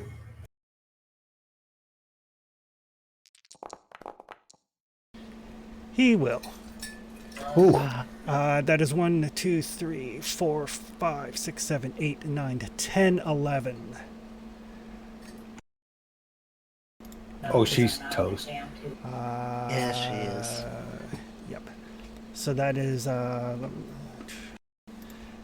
So yeah, so he basically swings his battle axe such force that he basically cuts through Helkata, like through the neck, severing her head, and embedding his axe partway into Ragnar's shoulder for 3 damage. Well, you still have shield. Am I able to get my shield into that? You can get your shield in there because you can do reactions while you're in a squad. But Cool. the downside of being in a squad is armor doesn't count. Like, And it goes to them first, yeah. yeah.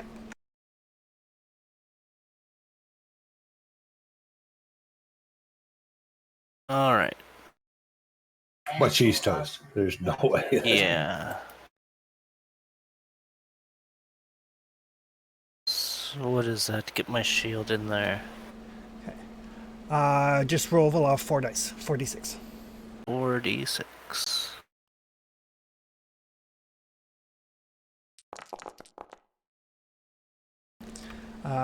You stop 3. So you do get the shield up. You get covered, like splattered from her. Yeah, and as that happens, I'm gonna look back at him, and there's just like a fire burning. Speaking of, the guy that's on fire is going to charge Rory. Oh, that's not good.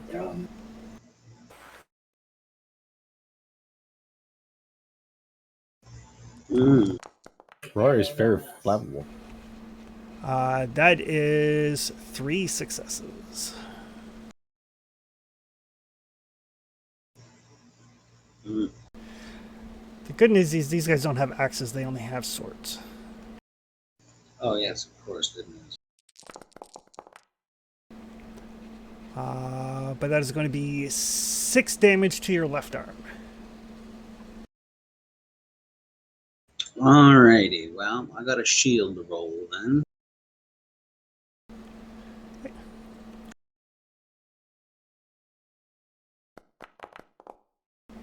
And you stop 3 of it. And I've got 4 armor and application. So you get the shield up, and then your alchemical armor just kind of like, glows slightly as the sword hits it, kind of hardening upon impact.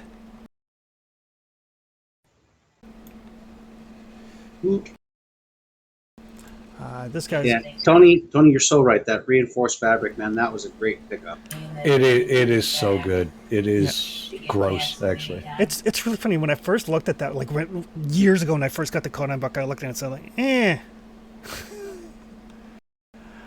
No, it's the best alchemical formula in the game.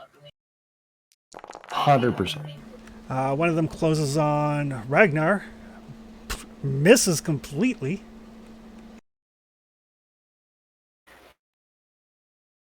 Ragnar's just laughing.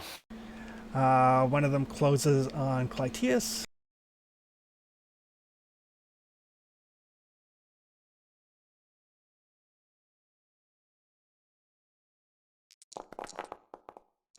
Yeah, it's funny. I'm only 2 alchemical disciplines away from having everything.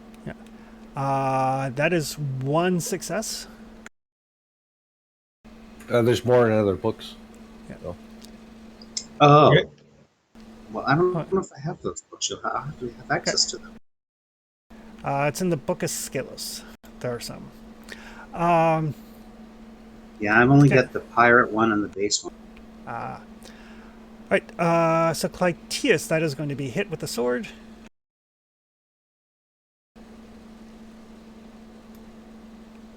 Oh, did we lose Don? No, I'm here. Okay.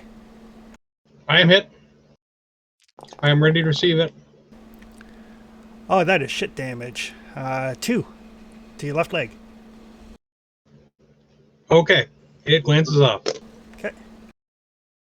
And the other house warrior will close with Clytius as well. Actually, Yeah, bring it on. nope. He's going to close with Karo. No, you want it over here. Come on, come get some. I would like to parry. All right. Doesn't he have to get... He can be nailed if he's leaving Lycius's... He wasn't in reach of Clytius. Oh, okay. I am not very good at parrying, but I would like to.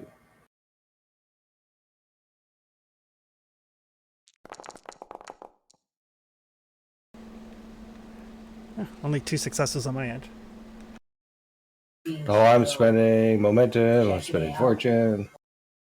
Because I am wounded. I cannot take another hit. Don't forget you have pants now. I do have pants.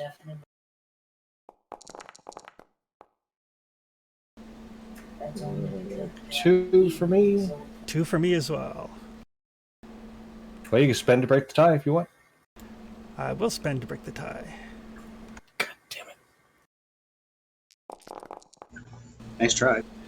That is going to be 6 to your torso. I did grab a shield, Yes, you did. You should actually have torso armor. and I have very good torso. So shield So stops 2, brings it down to 4. My torso is 4, thanks to Rory. Right. Again, so he swings hard, and it basically the armor hardens up there, and you're like, oh, thank God. Thank you, Rory. Right. Welcome. Buy me a drink. What's your favorite color? I bought everything to all right. Okay. All right. Start of the turn. Roll 3d6 there, Jeff, for Bernie guy. He probably dies, but there's a slight chance he may not. Yes, I could roll all blanks, I suppose. Yep.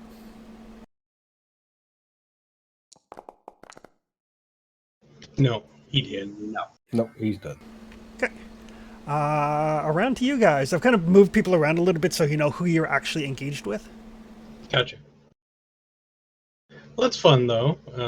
He basically ran up and just incinerated himself in front of Rory. Yeah. He's kind of like as he's on fire, he kind of reaches out and he kind of his hands kind of drag down Rory's front as he gets engulfed in alchemical flame. A little bit of fight or flight going on. Napalm in the morning. So you guys are up. Well, eventually they say is it burns your nerve endings off and it doesn't hurt anymore. I will. Oh, if I disengage, do I move a zone? No, Remember. you just move out of range. You guys go first. Alrighty. Can I just pick up my battle axe, Chris, or should I go to a secondary weapon? It's a minor action. All right. Well, I'm not moving, so I will pick up the battle axe. Okay. And I'll swing. Oh, no momentum. Oh well. Could give me Doom. He I is. don't think that's the same as spending momentum, though. It is for you actually. Oh, is it? Well, we've already got there. Okay. He is going to defend. Okay. He will defend very well. Okay. Oh, That's these me. capable warriors are a pain in the ass. Yep. Especially capable warriors armed with shields. Mm-hmm.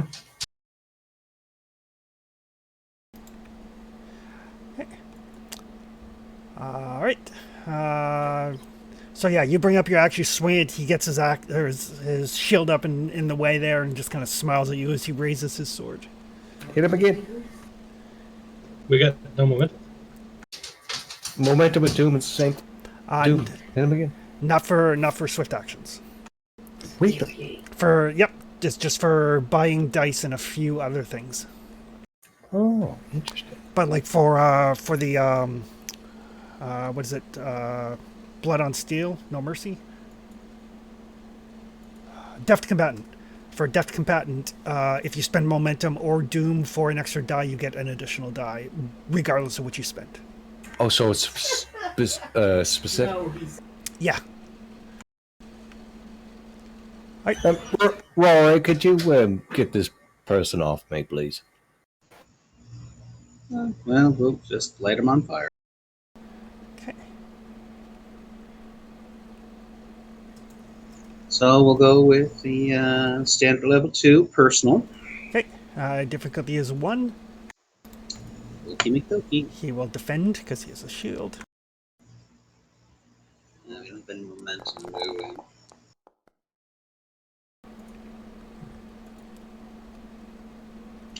we? Anywho. Like, part of what's making these guys tougher is the chieftains have an ability they can spend 1 Doom to give all of their house warriors an extra D20. Oh. Yeah, And- I'm so upset with him. Yeah, and all of the house warriors get to roll an extra D20 when they're defending. Like when they're defending their home. Nice. Oh, well, in the absence of momentum, I probably should use my last fortune because this is becoming important.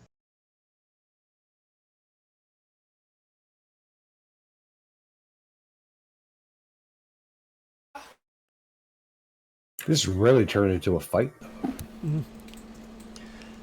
Very much so. It's almost like the fates are punishing us. I mean,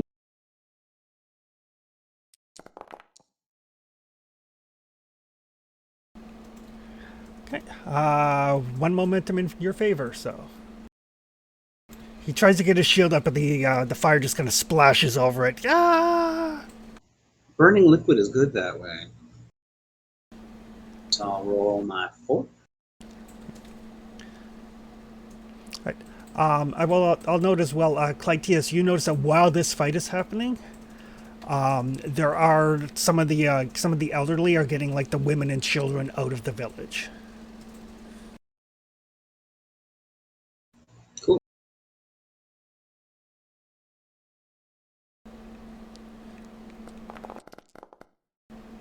Ooh, 1, 2, 3, 4. Ooh, 6 damage. Good roll. 6 damage. If you spend the 1 momentum, it'll put it to 7, which is enough to cause a wound. I will. And then that had a bunch of spread as well.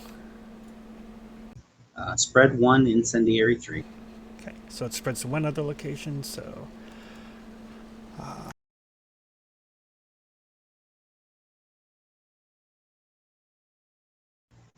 Oh, fuego!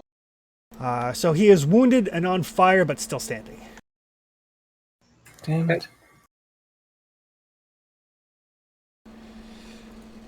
That will leave us with Ragnar and Karo. Go get him, Ragnar. So Ragnar had started laughing after the last Okay. attack that the chief did. Okay. And your folks have gathered up on you. Oh yeah, and it's pretty much as the laughing reaches its height, he's bringing the axe down as his entourage pretty much collides into the melee. I want all this on the chieftain. Okay. Chieftain is going to defend, obviously.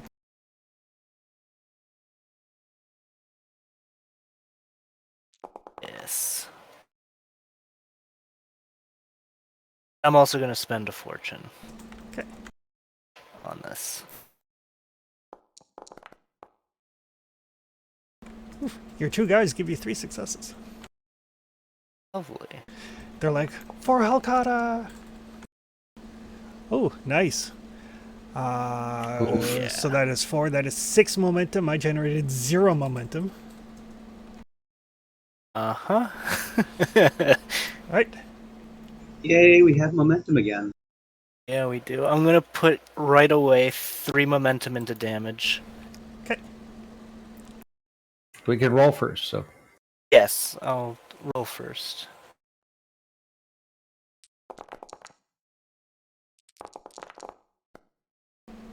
Let's re-roll these blanks. So many effects. That's going to be a blood on steel roll. It will be. Oof.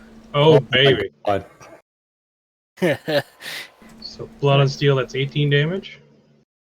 we'll spend for blood on steel. Oof. Okay.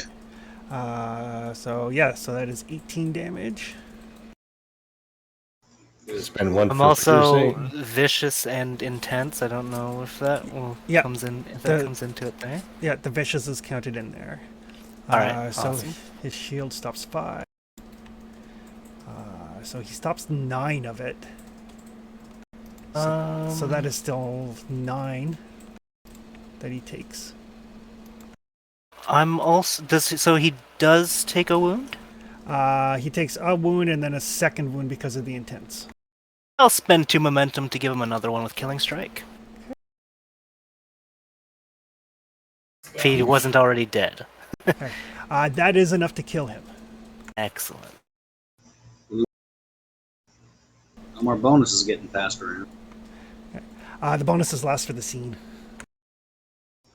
Oh yeah. Yeah. Once he issues the command, then they fight to the death.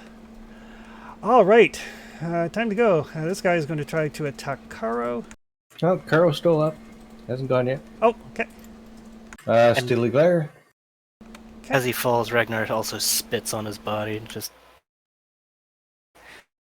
Caro just look at this guy that's on fire and just like, just die already. Just lie down. You don't even have a name tag. It's that look of pity, like, oh, like you should die. Steely Glare. He is not defending because his shield won't help him. Not a bit. I'll spend a momentum, hoping to gain some. Okay.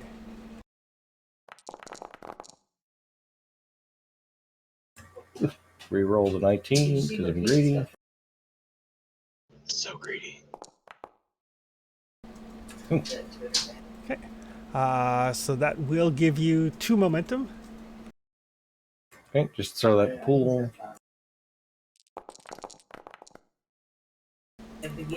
6 piercing, 2, 4, 6. Okay. All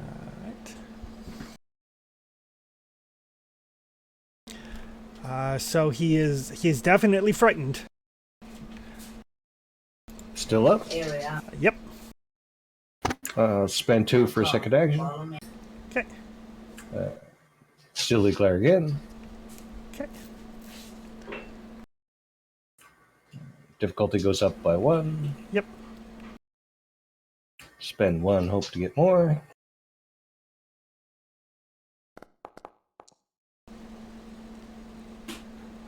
Generates 1. Okay. Damage. Ooh, that's garbage. Reroll the blanks with the momentum. Okay.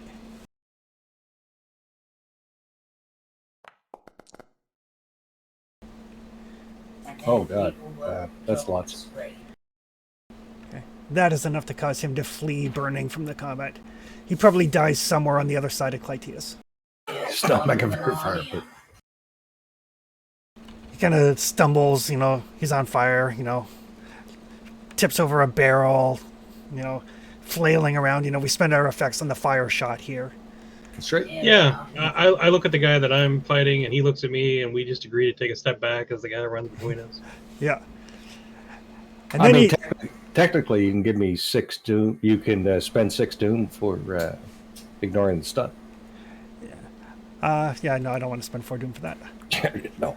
I've already spent a bunch of doom for this fight. Mm-hmm. All right. The guy, that guy goes stumbling through Clytius and the guy he's fighting. And then the guy kind of lifts his sword and salute and then steps back into it. Kind of like bangs his broadsword against his shield once more. Yeah. Really, we're gonna keep doing this. All right. They are defending their home. They're gonna die. I mean, they're nomadic. They have many homes. We just want to borrow this one. That'll hit.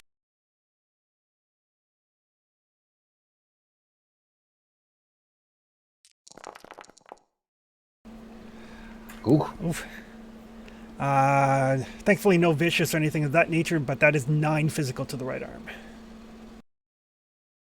On Clytius? Yep. All right, that will be 6. That will take me to 1. I think I'll spend a fortune to go back up to full.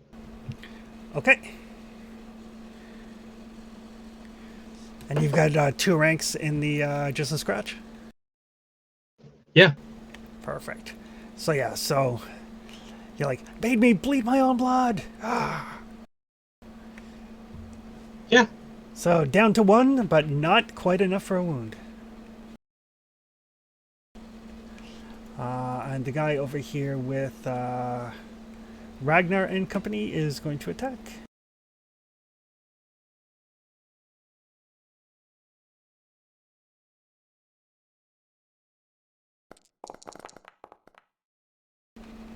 Oh, that is going to be Well, a that's hit. not good.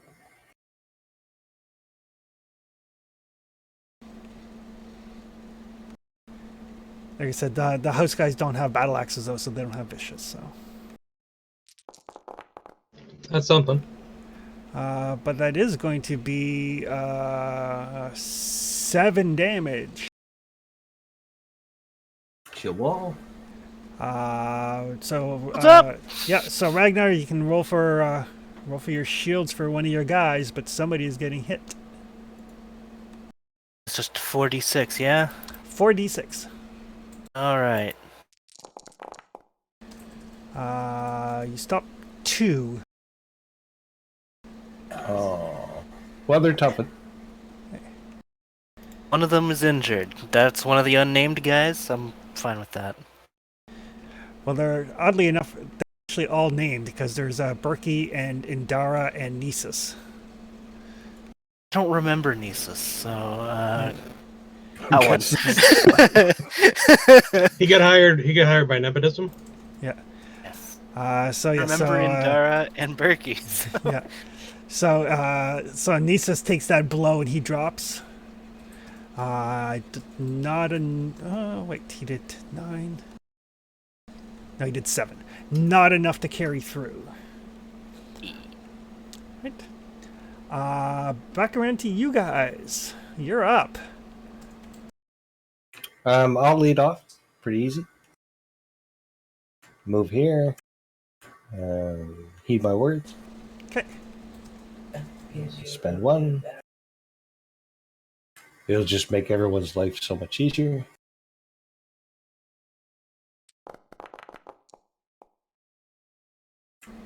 Reroll the 18. Okay.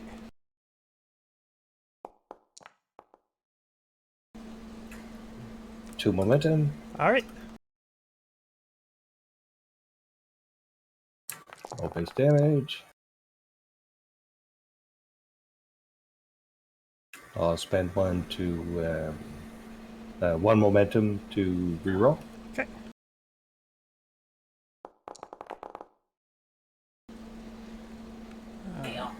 So 8 piercing, 2, 4, 6, 8, 10. Okay. Is there area on that as well? There is instant. Okay. All right.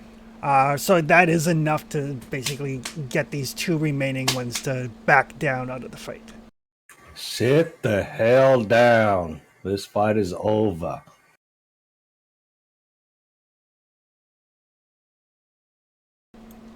Nonsense. Couple of still smoldering piles of corpses. Where I come from, when a raid happens, you understand if you're winning or losing. You guys are idiots.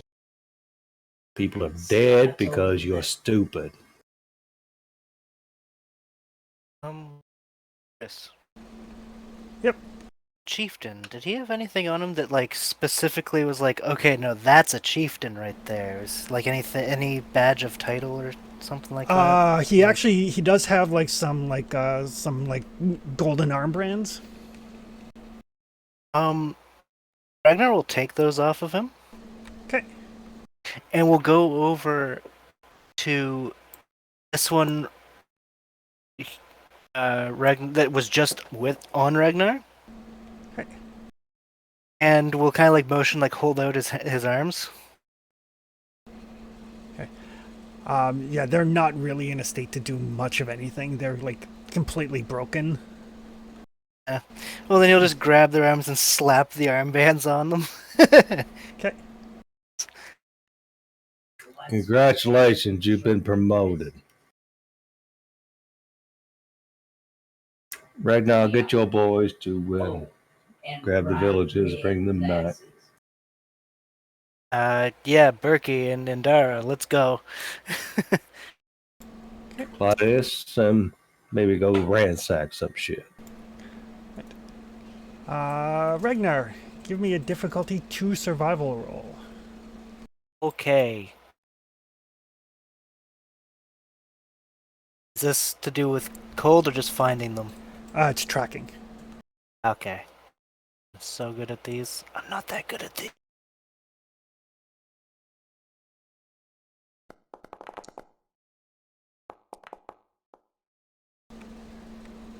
Oh, well. Hey. So you do find the tracks. Tracks go off in different directions. It looks like the villagers have scattered. I mean, they're not that far away. But it's going to take you some time to round them up. Basically, as you're like taking time to round up one group, another group is getting further and further away. Yeah, I'm pretty much just going to throw in the towel on that one and just return with what we got. Just now, they're gone. It's like I have head to go with. So yeah, you round up like, 10 or 15 or so. Mainly women and children, some elderly folks, basically the non-combatants. I am doing like my best just to not show much hostility like whatsoever towards women and children, Okay. or even the elderly. Okay. Like I'm not even like using like much force. I'm just. They're like, if you try to take them, they do not go willingly. There is like kicking and screaming and like spitting. And a bunch of stuff being hurled at you in Hyperborean.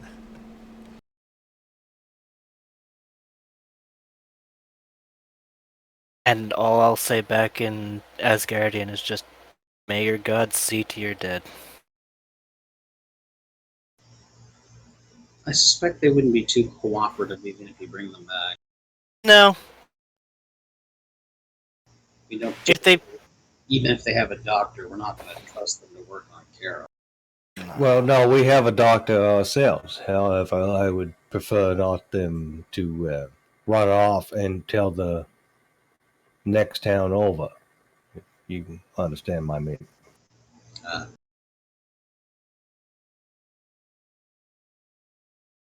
It's like, Pretty much the way Ragnar is like Ragnar is brute when it comes to it, but he still like realizes non-combatants when he sees them, and he will not act combatively towards non-combatants.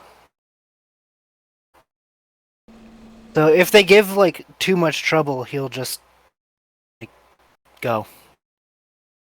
I'm done here. If everybody's fled the village, Chris, Clytes is gonna have a look around. Okay. Give me observation check. Ransack. Toss the building.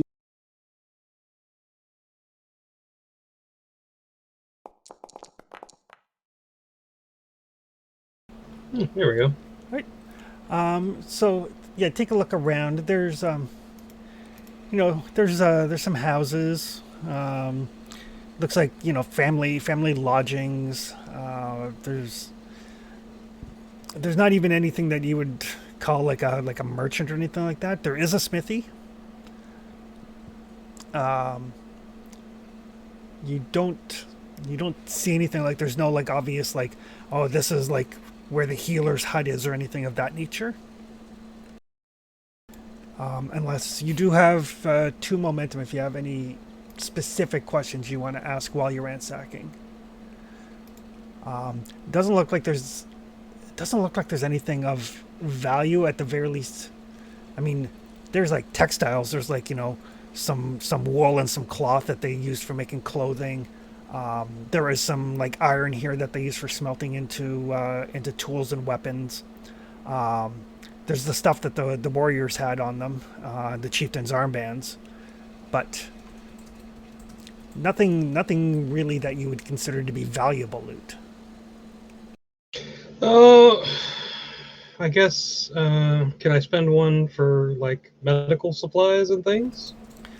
Yeah, there are some medical supplies. As you look around, you're like, oh, this looks like something that I saw in the kitchen once. Yeah. So, can I spend more than one? You can spend as much as you like. You have that 1 overflow, so now you've got 6 left. And I get one free one for observation, right? No, this is more for like looting. That's more for obtain information. So you can find Oh, more right. information, Okay. but if you're looking for anything specific, you don't get a free one. How you doing on reagents, Ragnar? Rory? Do you want to spend some for reagents and things? I need some. I need to refresh, especially my the personal ones.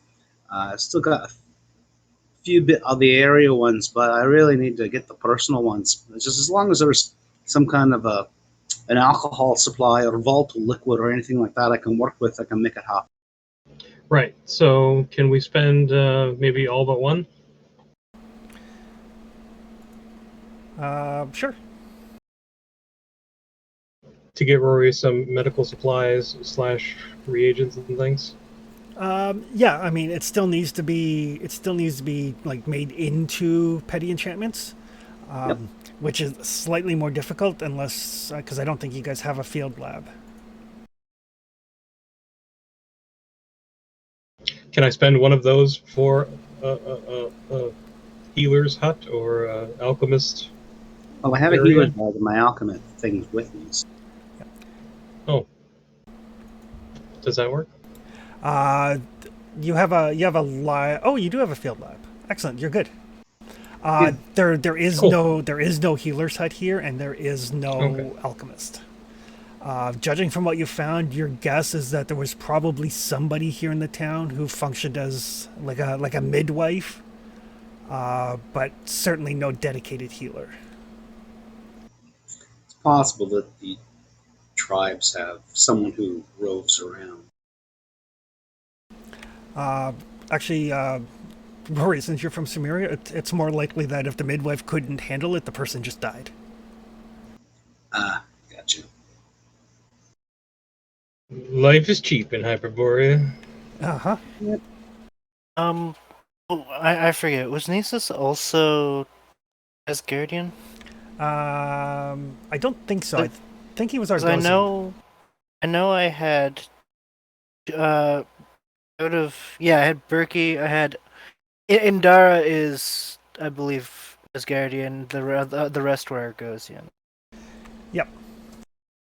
Right, so when Ragnar gets back, I'd like to scrounge up like just enough wood to build a pyre out of. Okay. And he'll Plenty of wood. that's what he'll do for. He'll pretty much give Nisus an like an Asgardian send off, like to build like the double pyre. Okay. Both Hakatla and Nisus. Because I don't know how you do it in Argos, but this is how we do it up north.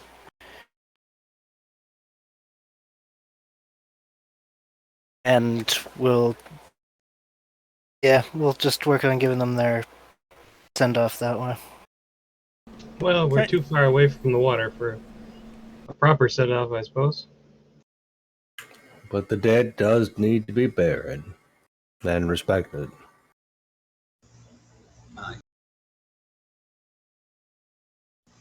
Is there a helmet anywhere here, Chris?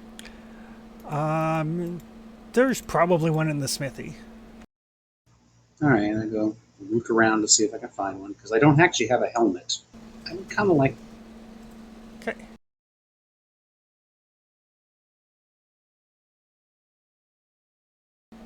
Right. Now, we just need to ensure that we have some peace and quiet for a minute so we can rest and heal and whatnot. Claudius, right now, perhaps you should take out a little skiff and make sure that our escapees are behaving themselves.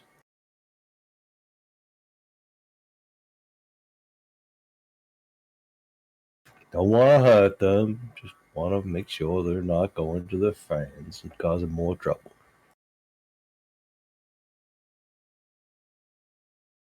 They won't get too far on foot, I don't think. No. Well, it really depends on where the next settlement is now, doesn't it? And what kind of relations this one had with that one. They may just decide to send out a war party. It's hard to say. These are odd people. Well, we don't know nothing about nothing, as far as I can tell, but what I'd like to do is soak my leg and hopefully get it patched up. Oh, aye, we should be able to have a few days here, I would think, before anything happens. And I'd prefer that those people that are running across the tundra don't bring, trouble our way. So if we can round them up, bring them back, make sure they're housed and food and fed, it'd be much easier, don't you think? Or we could just make sure that we're all sealed up well, repair the front gate, and, just hobble down, post watch, do the usuals. Oh, maybe we'll do both. How's that sound? I just don't think there's much need to chase down elderly women and children. Agree to disagree. I don't want to harm them. I just want to keep them here for a while so we can heal up and then we can go on our way. Are you familiar with the concept of being poisoned? Poison. Yeah, I believe I've been poisoned several times. Aye. And do you want it to happen again, then let these people come back? They'll find a way to fight, and they won't not try too hard to fix you. That's why I have you here. You'll keep me in one piece. Aye, 'tis. Hopefully keep you in the right mind as well.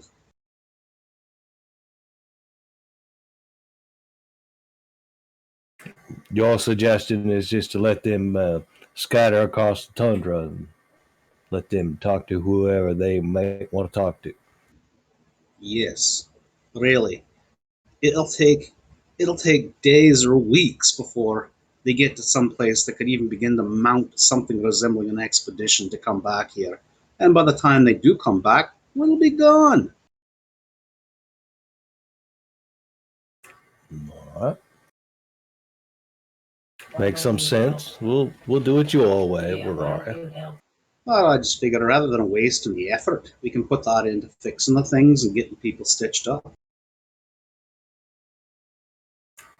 All right, let's get to work. Claudius, you find any realm up here? Yeah, I think there's some. Excellent. We're gonna need some. This leg is very, very jacked. Aye. We've got access to the smithy, so that should enable us to either use whatever's there or make something if we need to, in order to be able to fix up the gate. Well, I can help you stand the gates back up if you want to fix them back in place. Aye, is the goal, and try to maybe even build back better, yeah? All right, let's fortify the place the best we can. Make sure the prisoners that are here are safe and fed. I don't want anyone harmed here. Well, we can be raiders, but we're not butchers. Aye. Otherwise, let's see what we can do to get a little bit of rest, relaxation. When we have to get on our way, there's an orb to find.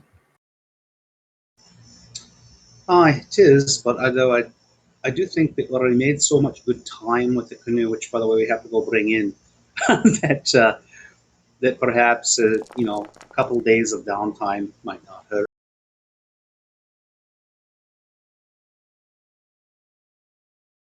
I'll bring the boat in the walls too once we get the gate up. Yeah. Okay. All right. So whoever is working on repairing the gate can give me a craft roll. Can I assist with athletics? Um. Yeah, I'll get him to Yeah. do all the heavy lift. Yeah, I'll say yes.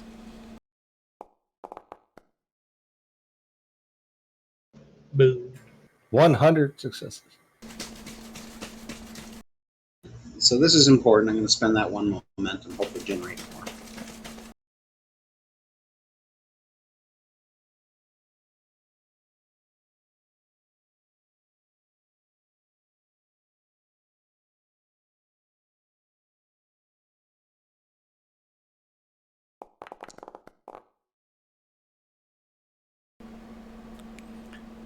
Yeah, like, Well, you get the gate back up and reinforced as best you can.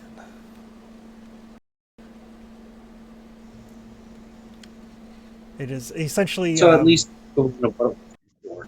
essentially you replace one structure on the gate, and then you can spend one momentum per additional structure, just like healing wounds. So if you want to spend the one momentum that you generated, it will be more reinforced. I will do that. Okay. So yeah, you get it. You get the gate back up, and it's leaning a little bit, and there's like a couple of holes in it. Ragnar or Clytius accidentally like brushes it the wrong way, and it starts to sway. You're like, oh, maybe we should reinforce it here and there too. Okay. Well, I figure between alchemy rolls and medical rolls, we'll generate some momentum anyway. You don't have to roll any medicine rolls. Basically, it takes 1 gold and 1 day per wound to heal. So, Okay. in this case, because some of those things that Clytius found were like medicinal, so you got like 5 ingredients. So you can spend 2 of those and 2 days to heal those wounds. Good enough. And yeah, so Chris, during this time, that Carol is just mostly going to deal with the populace that's here, explaining to them the rules of piracy, the rules of raiding. Everyone's fine. Just sit down. We're going to leave soon. Just don't be dumb. Clytius is going to police the dead. Yeah. Drag him outside and burn him. I'll make communal food for folks every meal. All right. Give me an insight roll, Caro. I can use command for that, thanks to a talent, I think. All right. Yep, Gerd's been eye.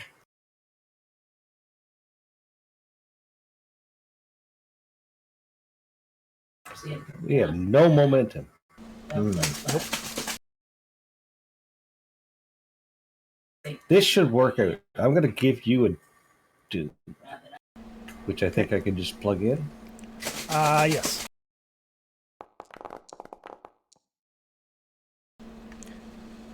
I'll re-roll the 19. Okay. Because I'm greedy. Huh? 2. Okay. All right. So yeah, these people, they kind of get the gist of what you're saying, but if you explain too much, they just won't get it. Like there's a significant language barrier. Right, so, but he can use command instead of linguistics, so he can get his point across, and he's not Yep. penalized by society with talents, right? So, Yep. So yeah, you can get your point across, but there is a hatred in their eyes, that's kind of how it happens. Yeah. and no matter what you say, that doesn't seem to dim any. And you do periodically, like when they speak back to you in Hyperborean, you catch what sounds like a name. Zernobog. Zernobog? Zernobog. Well, that doesn't sound good. It means totally amazing foreigner man. Oh, they're referring to you then. No, I thought they were talking about me. Rory, do you have any understanding of what that word means? Do I? I mean, you're smart and stuff. Yep, that would be a lore roll, difficulty of 2. Alright. Actually, difficulty of 1. You're Cimmerian. Yeah, next door neighbors.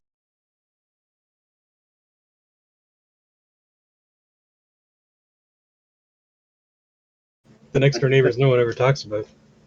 Can I take that momentum? Sure.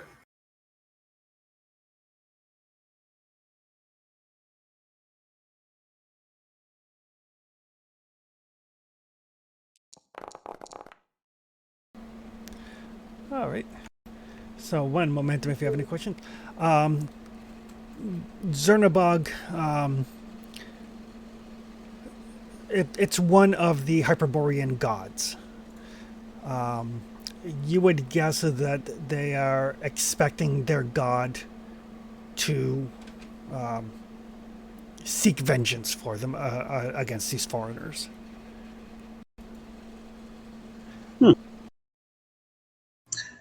Well, Captain, now it sounds like Zernabog is one of their gods, and it sounds like they're trying to invoke him to take vengeance upon us.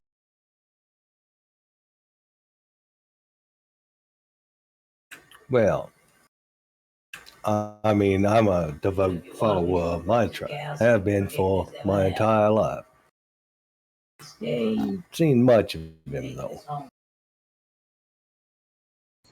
Well, Probably for the best. Probably for the best. No.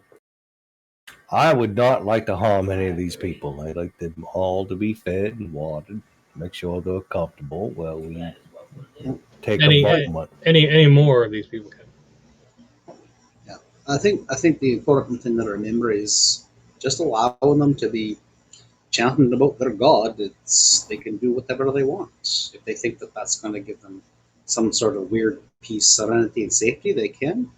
But I know, as long as I've walked on this earth, that I've not really seen too much godly intervention. I'm afraid. Didn't we kill one?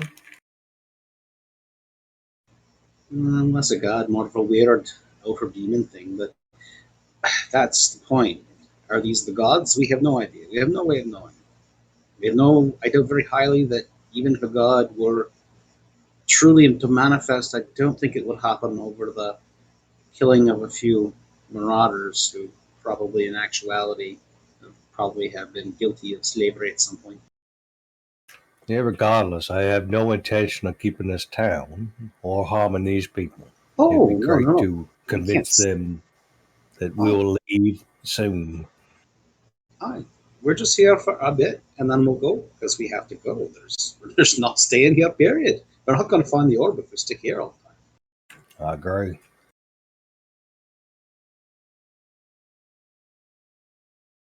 Well, they can listen to whatever I spoke, or they can listen to whatever Ragnar and Claudius tell them. I expect they prefer the way I go about it than the way they do. Oh, I'm sure they'll be perfectly happy once we leave. I'm sure. All right, but just make sure we're all safe. We'll keep things under control, and then we'll get out of here as soon as everyone heals up. All right? I'll make sure that I'm the one that attends to all the food. That way someone doesn't try to do something. Thank you, Rara. And we should definitely make sure that we're not all sleeping at the same time. Agreed.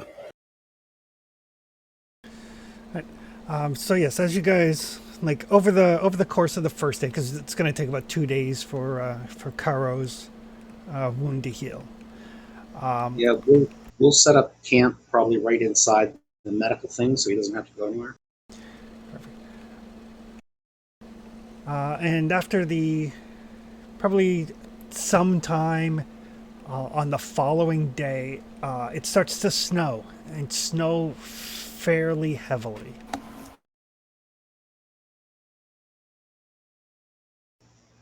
Welcome to the north. And Rory, you take a look at, it's the north. And you're like, it's not quite cold enough to snow.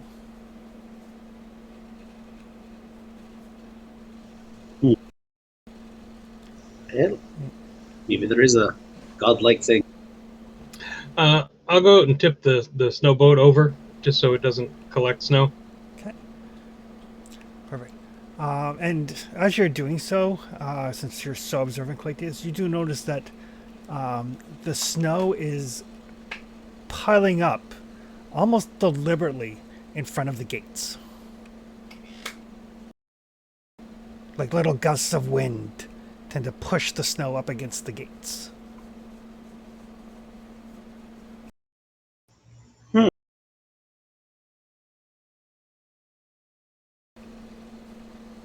I will move the snow. It is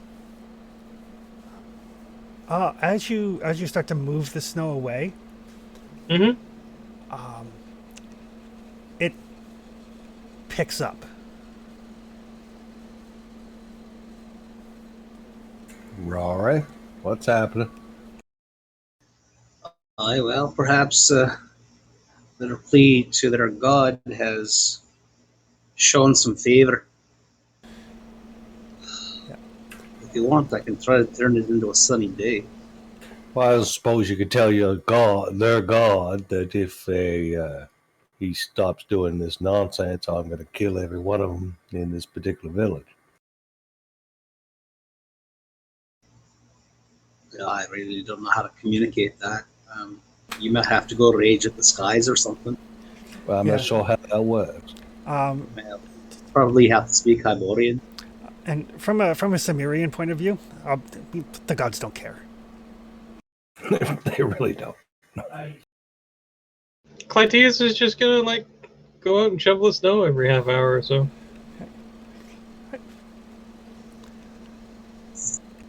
Hello, Captain. If you want, I could try to turn things into a nice sunny day. Well, no, actually, I prefer if you just not do any of that nonsense that you and Zabibi get up to, unless it's a crisis. Well, we'll see how long this goes, because like I said, it's actually too warm out here to actually snow. Someone's doing this, or, maybe we're getting a weird unnatural snow squall. I have no idea, but this is not normal. Well, Roy, I could tell you one thing. I have spent a lot of time on the ship, much like yourself. And the odds of snow on the sea is very, very low. It doesn't happen very often. Maybe one day in 500. I'd like to get back to my ship. Our ship. I will have to see. But we'll just let this go, then we'll see what happens. You let me know if something changes. But If it gets too severe, we're going to have to try something. I mean, you're the only guy that understands what's happening here, more or less, I suppose. But I I just When want to keep these people safe. Really, when is it what when I'm it, when it comes time for Clytius to take his rest, because he'll take a kip during the day. He'll just pass off the shovel to Ragnar. Let him know to shovel the gate every half hour or so. Sure thing.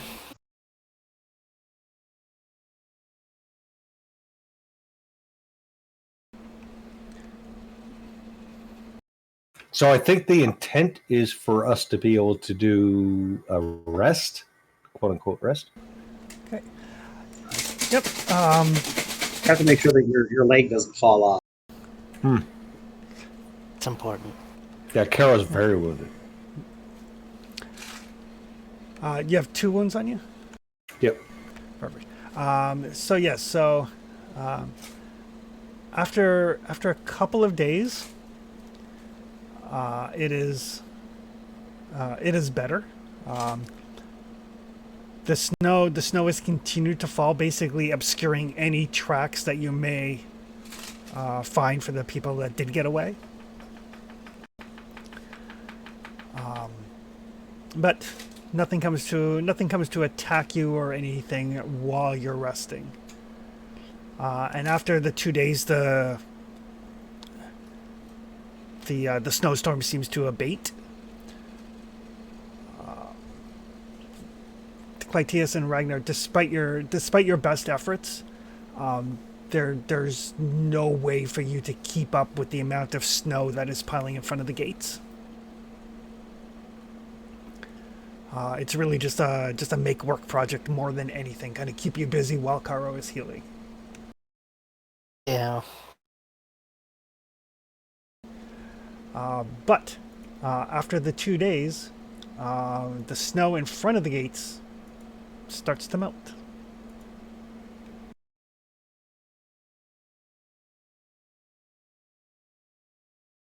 That's very strange. Well, Rory, I do you have a hypothesis why the snow would potentially try to protect us over 2 days?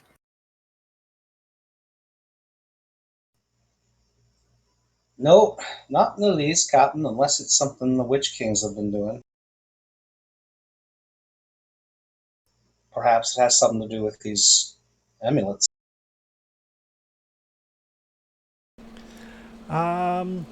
Give me an insight check.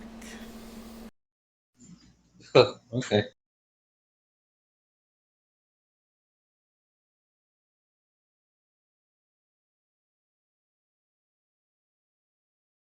I think I'll spend that momentum on this one then. Because although I have the skill, it does somewhat suck.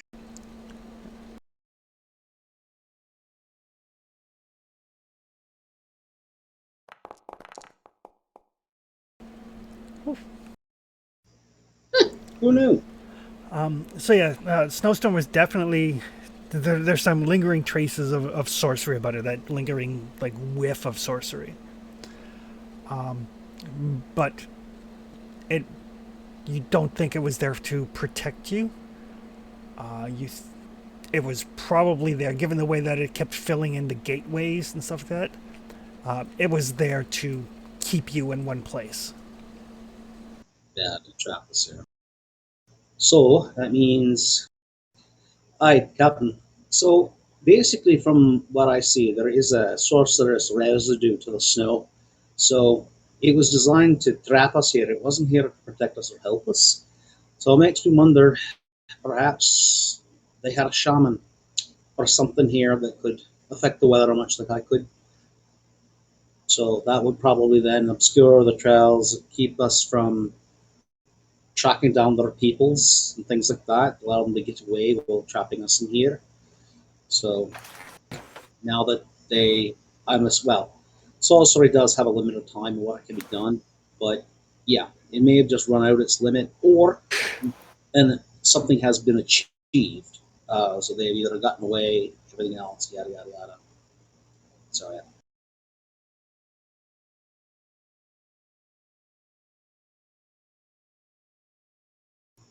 That's how I best see it. I think Kara might still be AFK.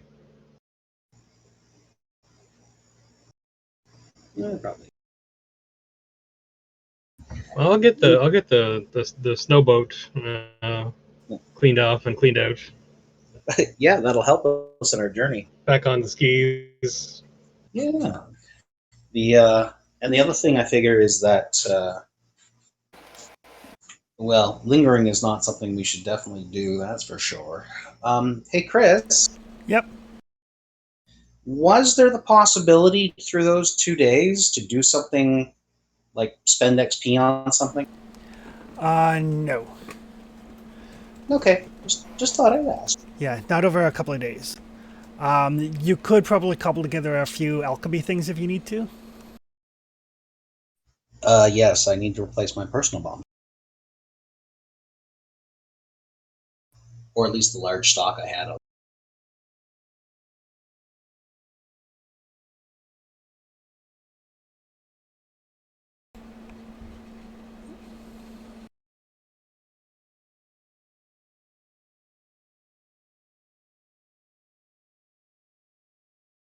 Did you want to roll for that?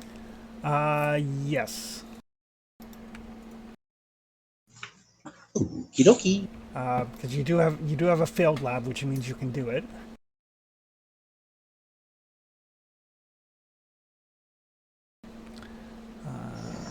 All right, let me have a look here.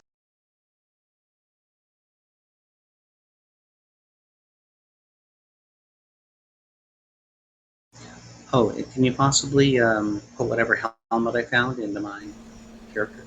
Oh, yeah.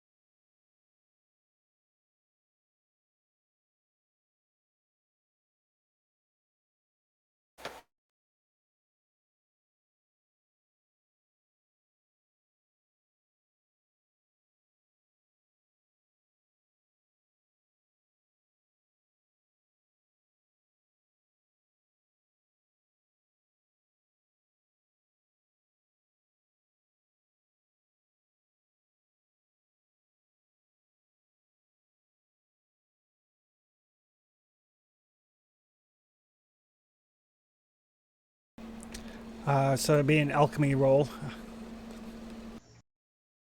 Yeah, and let me just double check here. I think it's the one I want is just an average D1. That's the usual personal one. That's the second burning alcohol. So Okay, perfect. So it's just difficulty 1 then. yeah, so that's what I'm looking at making. Um, how many reagents do I have to use? And I also have Master of Alchemy, which can then recycle some. Just one. One per. Okay.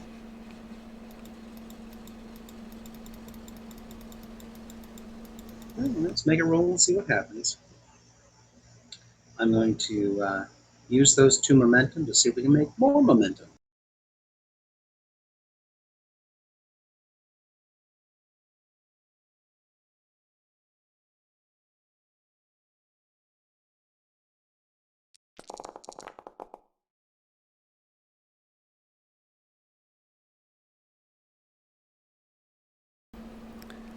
I'm going to be greedy and reroll the 19.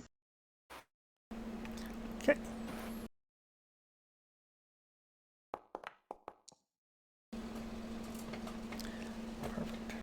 Much better. So since you only have 3 reagents left because you used 2 of those on healing, so you can spend 2 momentum to basically make 3 of those.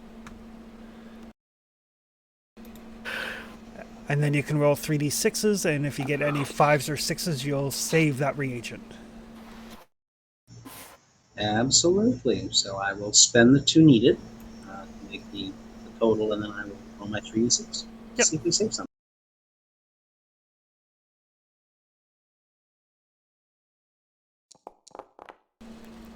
You save 1. Can I use that to make another one? No, I'll say basically between tending to Caro and tending to this, you get the 3 things done and his wounds healed, and We're done. Gotcha. Yep. I'll keep the ingredient Yep. for next time. yeah, you do have 1 that you don't have to scrounge up later. Woo. Alrighty. You guys make way out into the world again. Yep. You got some fresh snow to slide on.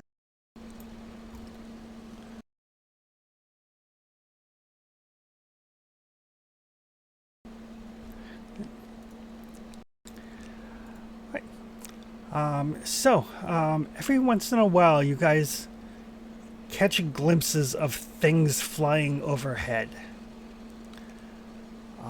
Unnatural things, misshapen forms. Definitely, like there's no mistaking it for a bird or anything of that nature. Pursuers? But they do not seem to pay attention to you. Either they have missed you, or the talismans that the Witch Kings gave you serve some sort of purpose. Oh, thank the gods. But Are they where are they? Are they back where we were, or are they ahead of us, or just off to the weird sides? more flying in a search pattern. Oh, circular. So sometimes behind you, sometimes ahead of you. Definitely searching. And when they come low enough that you can see them in the darkness, they look very similar to that thing that attacked you on the riverbanks. The hunters. Yes, but they do not seem to be able to sense you the way that you thought they could. Yeah, well, that's good, though, because the other guy had no trouble sliding right up to us.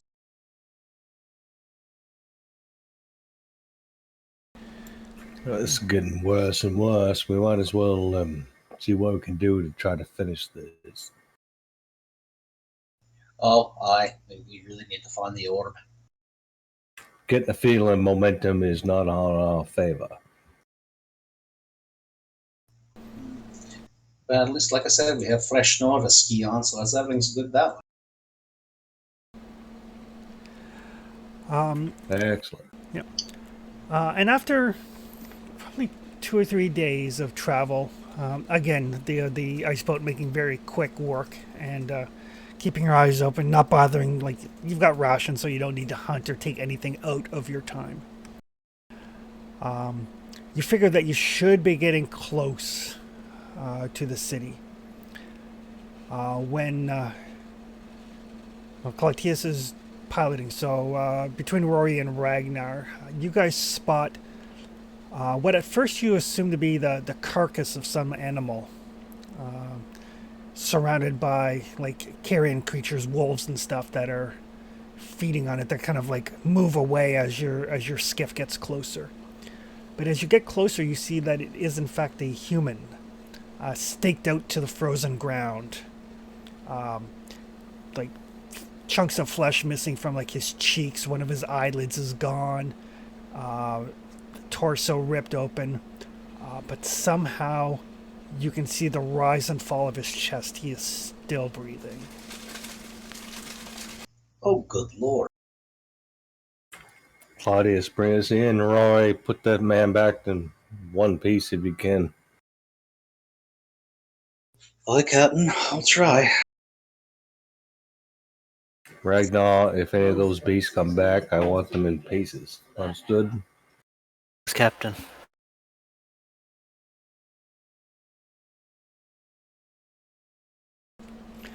Let's find out what kind of fucker he's happening here.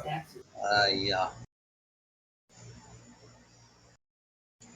So the first thing to do is untie him from his. Okay. He's not tied. He is like staked through the hand, through the ankles, to the frozen Oh ground. shit! Wow. Oh, well, it's kind of a Christ metaphor then. Okay. Oh, well, still, have to remove the stakes at some Probably point. haven't heard of that one. And as Rory, as you get close, he kind of sputters a little bit. And, says, "They're coming. Tell Bala they're coming." Who are they?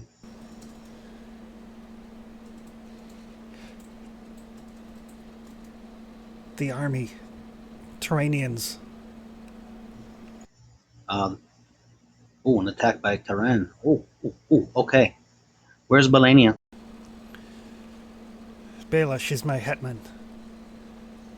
Where is she? They're camped by the ruined city. He kind of coughs up some blood. Oh, you're not leaving me yet, laddie. Let's go. Get the medical. Yeah, there is no saving him. You are shocked that he is still alive at this point. Sheer will. You would guess sheer will. All right. Do you want us to end you now?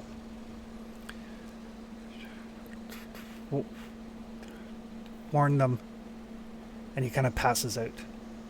We will. I draw out my scimitar and I end him. Okay. Mutters.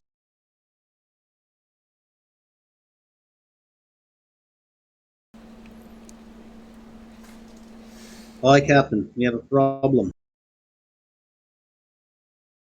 I see that. I expected you were going to put him back together, not put him down.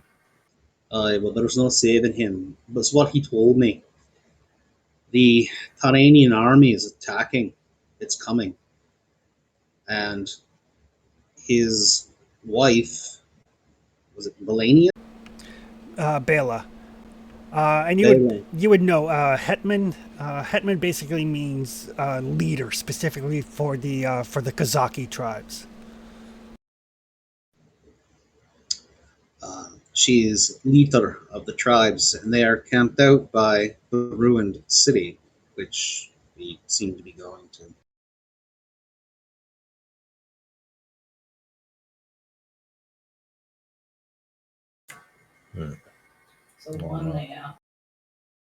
Pull him off the cross. We'll bring him with us.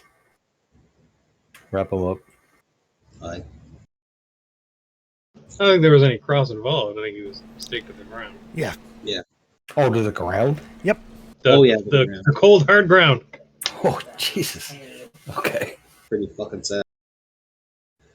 Yeah, we'll, I'm sure we got a spare tarp floating around somewhere. We'll wall him up in it and bring the body.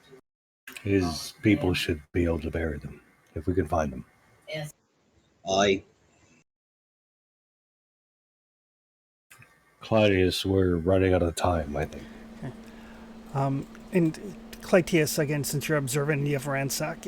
Take a look around, and there are very clear horse tracks leading away from this site.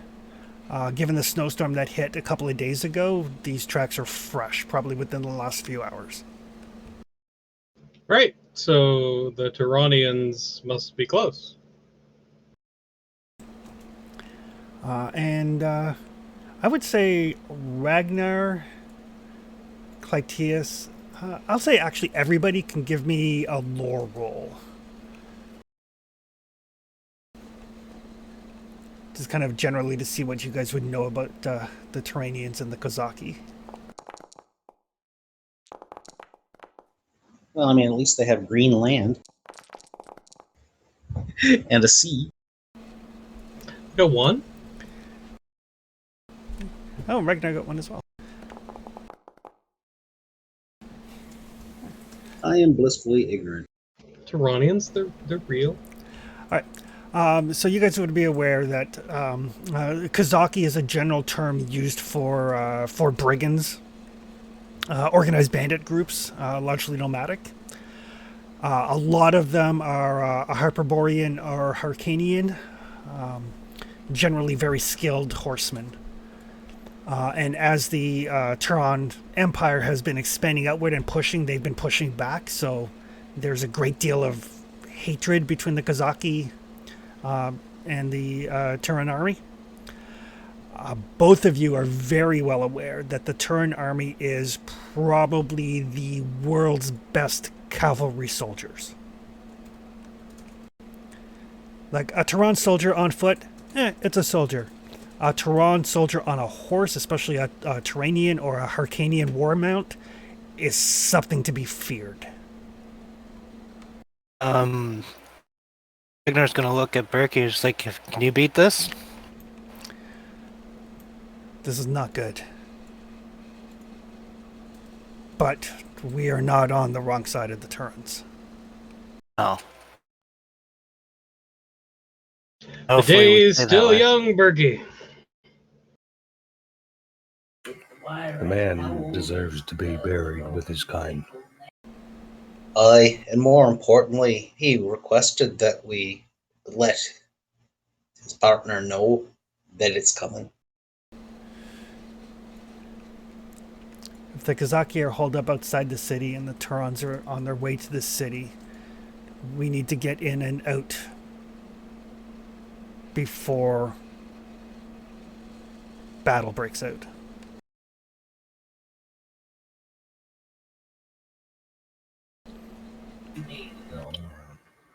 No.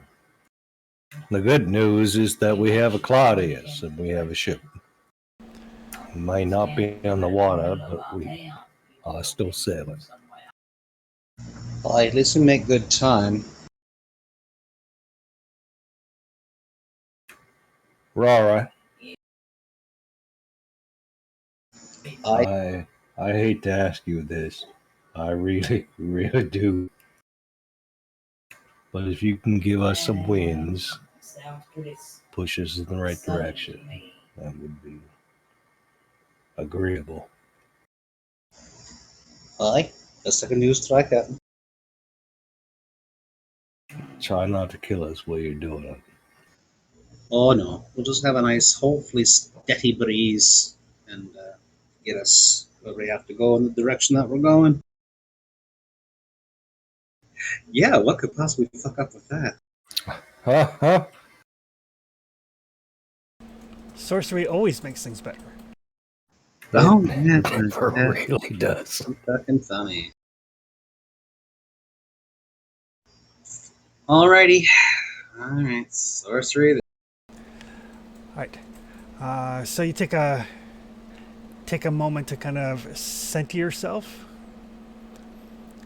Mhm. Start to whisper these words that Zabibi had taught you. Oopa chaka, oopa chaka. The wind carrying them up to the clouds. And you can give me a sorcery test. So how does this really work? Like, I'm looking for the most amount of successes? Basically, there is a little chart for Venom on the Wind that tells you what you can spend momentum on. Oh, right. I think I threw it up in the journal for you. Well, I'm right here in the sorcery section so that I can see my burning liquid. So yeah, page 189 in the book. Yeah, get it right here. So really what you're looking for is, because it'll last for a scene. Right. So we'll say that this would be very similar to calling rain. So you're going to need at least 2 momentum. Another thing with sorcery is any die that is not a success is automatically a complication. Oh yes, we've discovered that. It's probably still gonna come back and bite us in the ass. All right, so I'm looking for 2. So that means we've got 2 momentum. I should probably spend them and see if we can get out of it. Yeah, there's 3 momentum in the pool, so. Yeah, but I figure if I use just 2, we at least have a momentum left over, and that kind of stuff. Okay. Because I'm assuming I have to generate the momentum with the spell. I can't just use it if we have stuff banked. No, you can use it from the group pool because it's not opposed. Oh. So then what you're saying is I could just make the roll regular, and then as long as I get at least, 1 hit, then I can just spend momentum? Yep. Oh, that sounds far less dangerous than having to roll more dice. Yeah. I mean, It isn't. the advantage to rolling more dice is that better chance of rolling under your sorcery focus, so getting 2 successes. But it's super risky because if those dice fail, then it's complications. Sorcery is always risky. Oh yes. No, yeah. So yeah, I'm just gonna roll the 2 naked dice, and we got momentum, so I can roll the dice, and as long as we get a hit, then yeah, we're good to go. If we don't get a hit, I'm gonna hurt. But Yeah. now I have to take a resolve hit to cast a spell, do I not? Yeah, it takes 1 resolve. And then 1 resolve per scene you keep it going.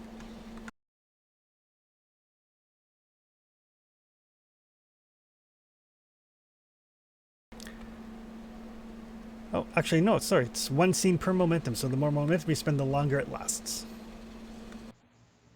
But just 1 resolve to cast. Gotcha. So, Rolling away. You'll be fine.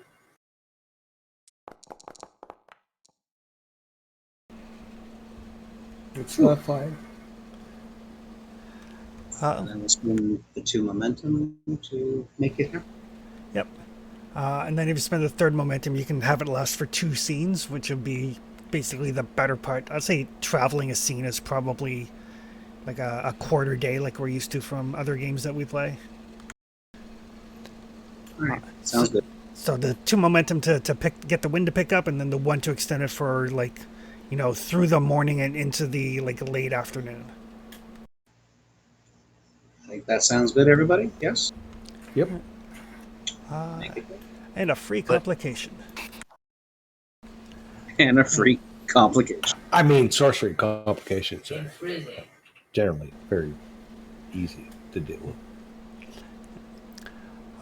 In this case, it's going to be a complication that'll show up next session. Oof. Of course. But the winds start to kick up, and like Clytius, you're like holding this little skiff together steadily. And you guys zip along very quickly, almost dangerously so. There seems to be almost like a malice behind the wind as it kind of pushes you here and there. Thankfully, Clytius is a very skilled sailor. Yeah. And as you start to come in towards what you're assuming, based off of the time you got up and the time that you've traveled, you assume it's getting close towards evening. You have no idea what time it actually is. You haven't seen a sun in weeks. But you're like, okay, probably getting to the time where we should be looking for camp. And just in the distance, you can see the lights of a camp, the campfires, the torches, and kind of looming behind it, this very large city, empty. No lights at all in any of the city. Not on guard towers, not on watchtowers, not in buildings. just empty and desolate and silent. As you kind of look, you're like, okay, because you've heard that the city was abandoned. And Clytius, you kind of look, and you see just kind of like flitting through the sky over the city, these little kind of like sparks of blue energy or blue flame. You're kind of like, shit. You kind of take out the spyglass to get a better look. And you can see that there are ghosts in the air over the city. It is. Oh, of course there are. It is not a welcoming city by any stretch.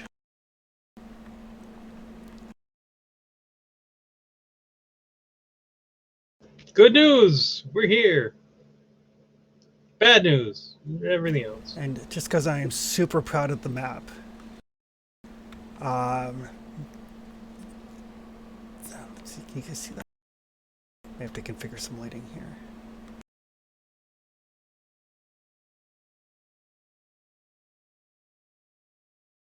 Oh, damn.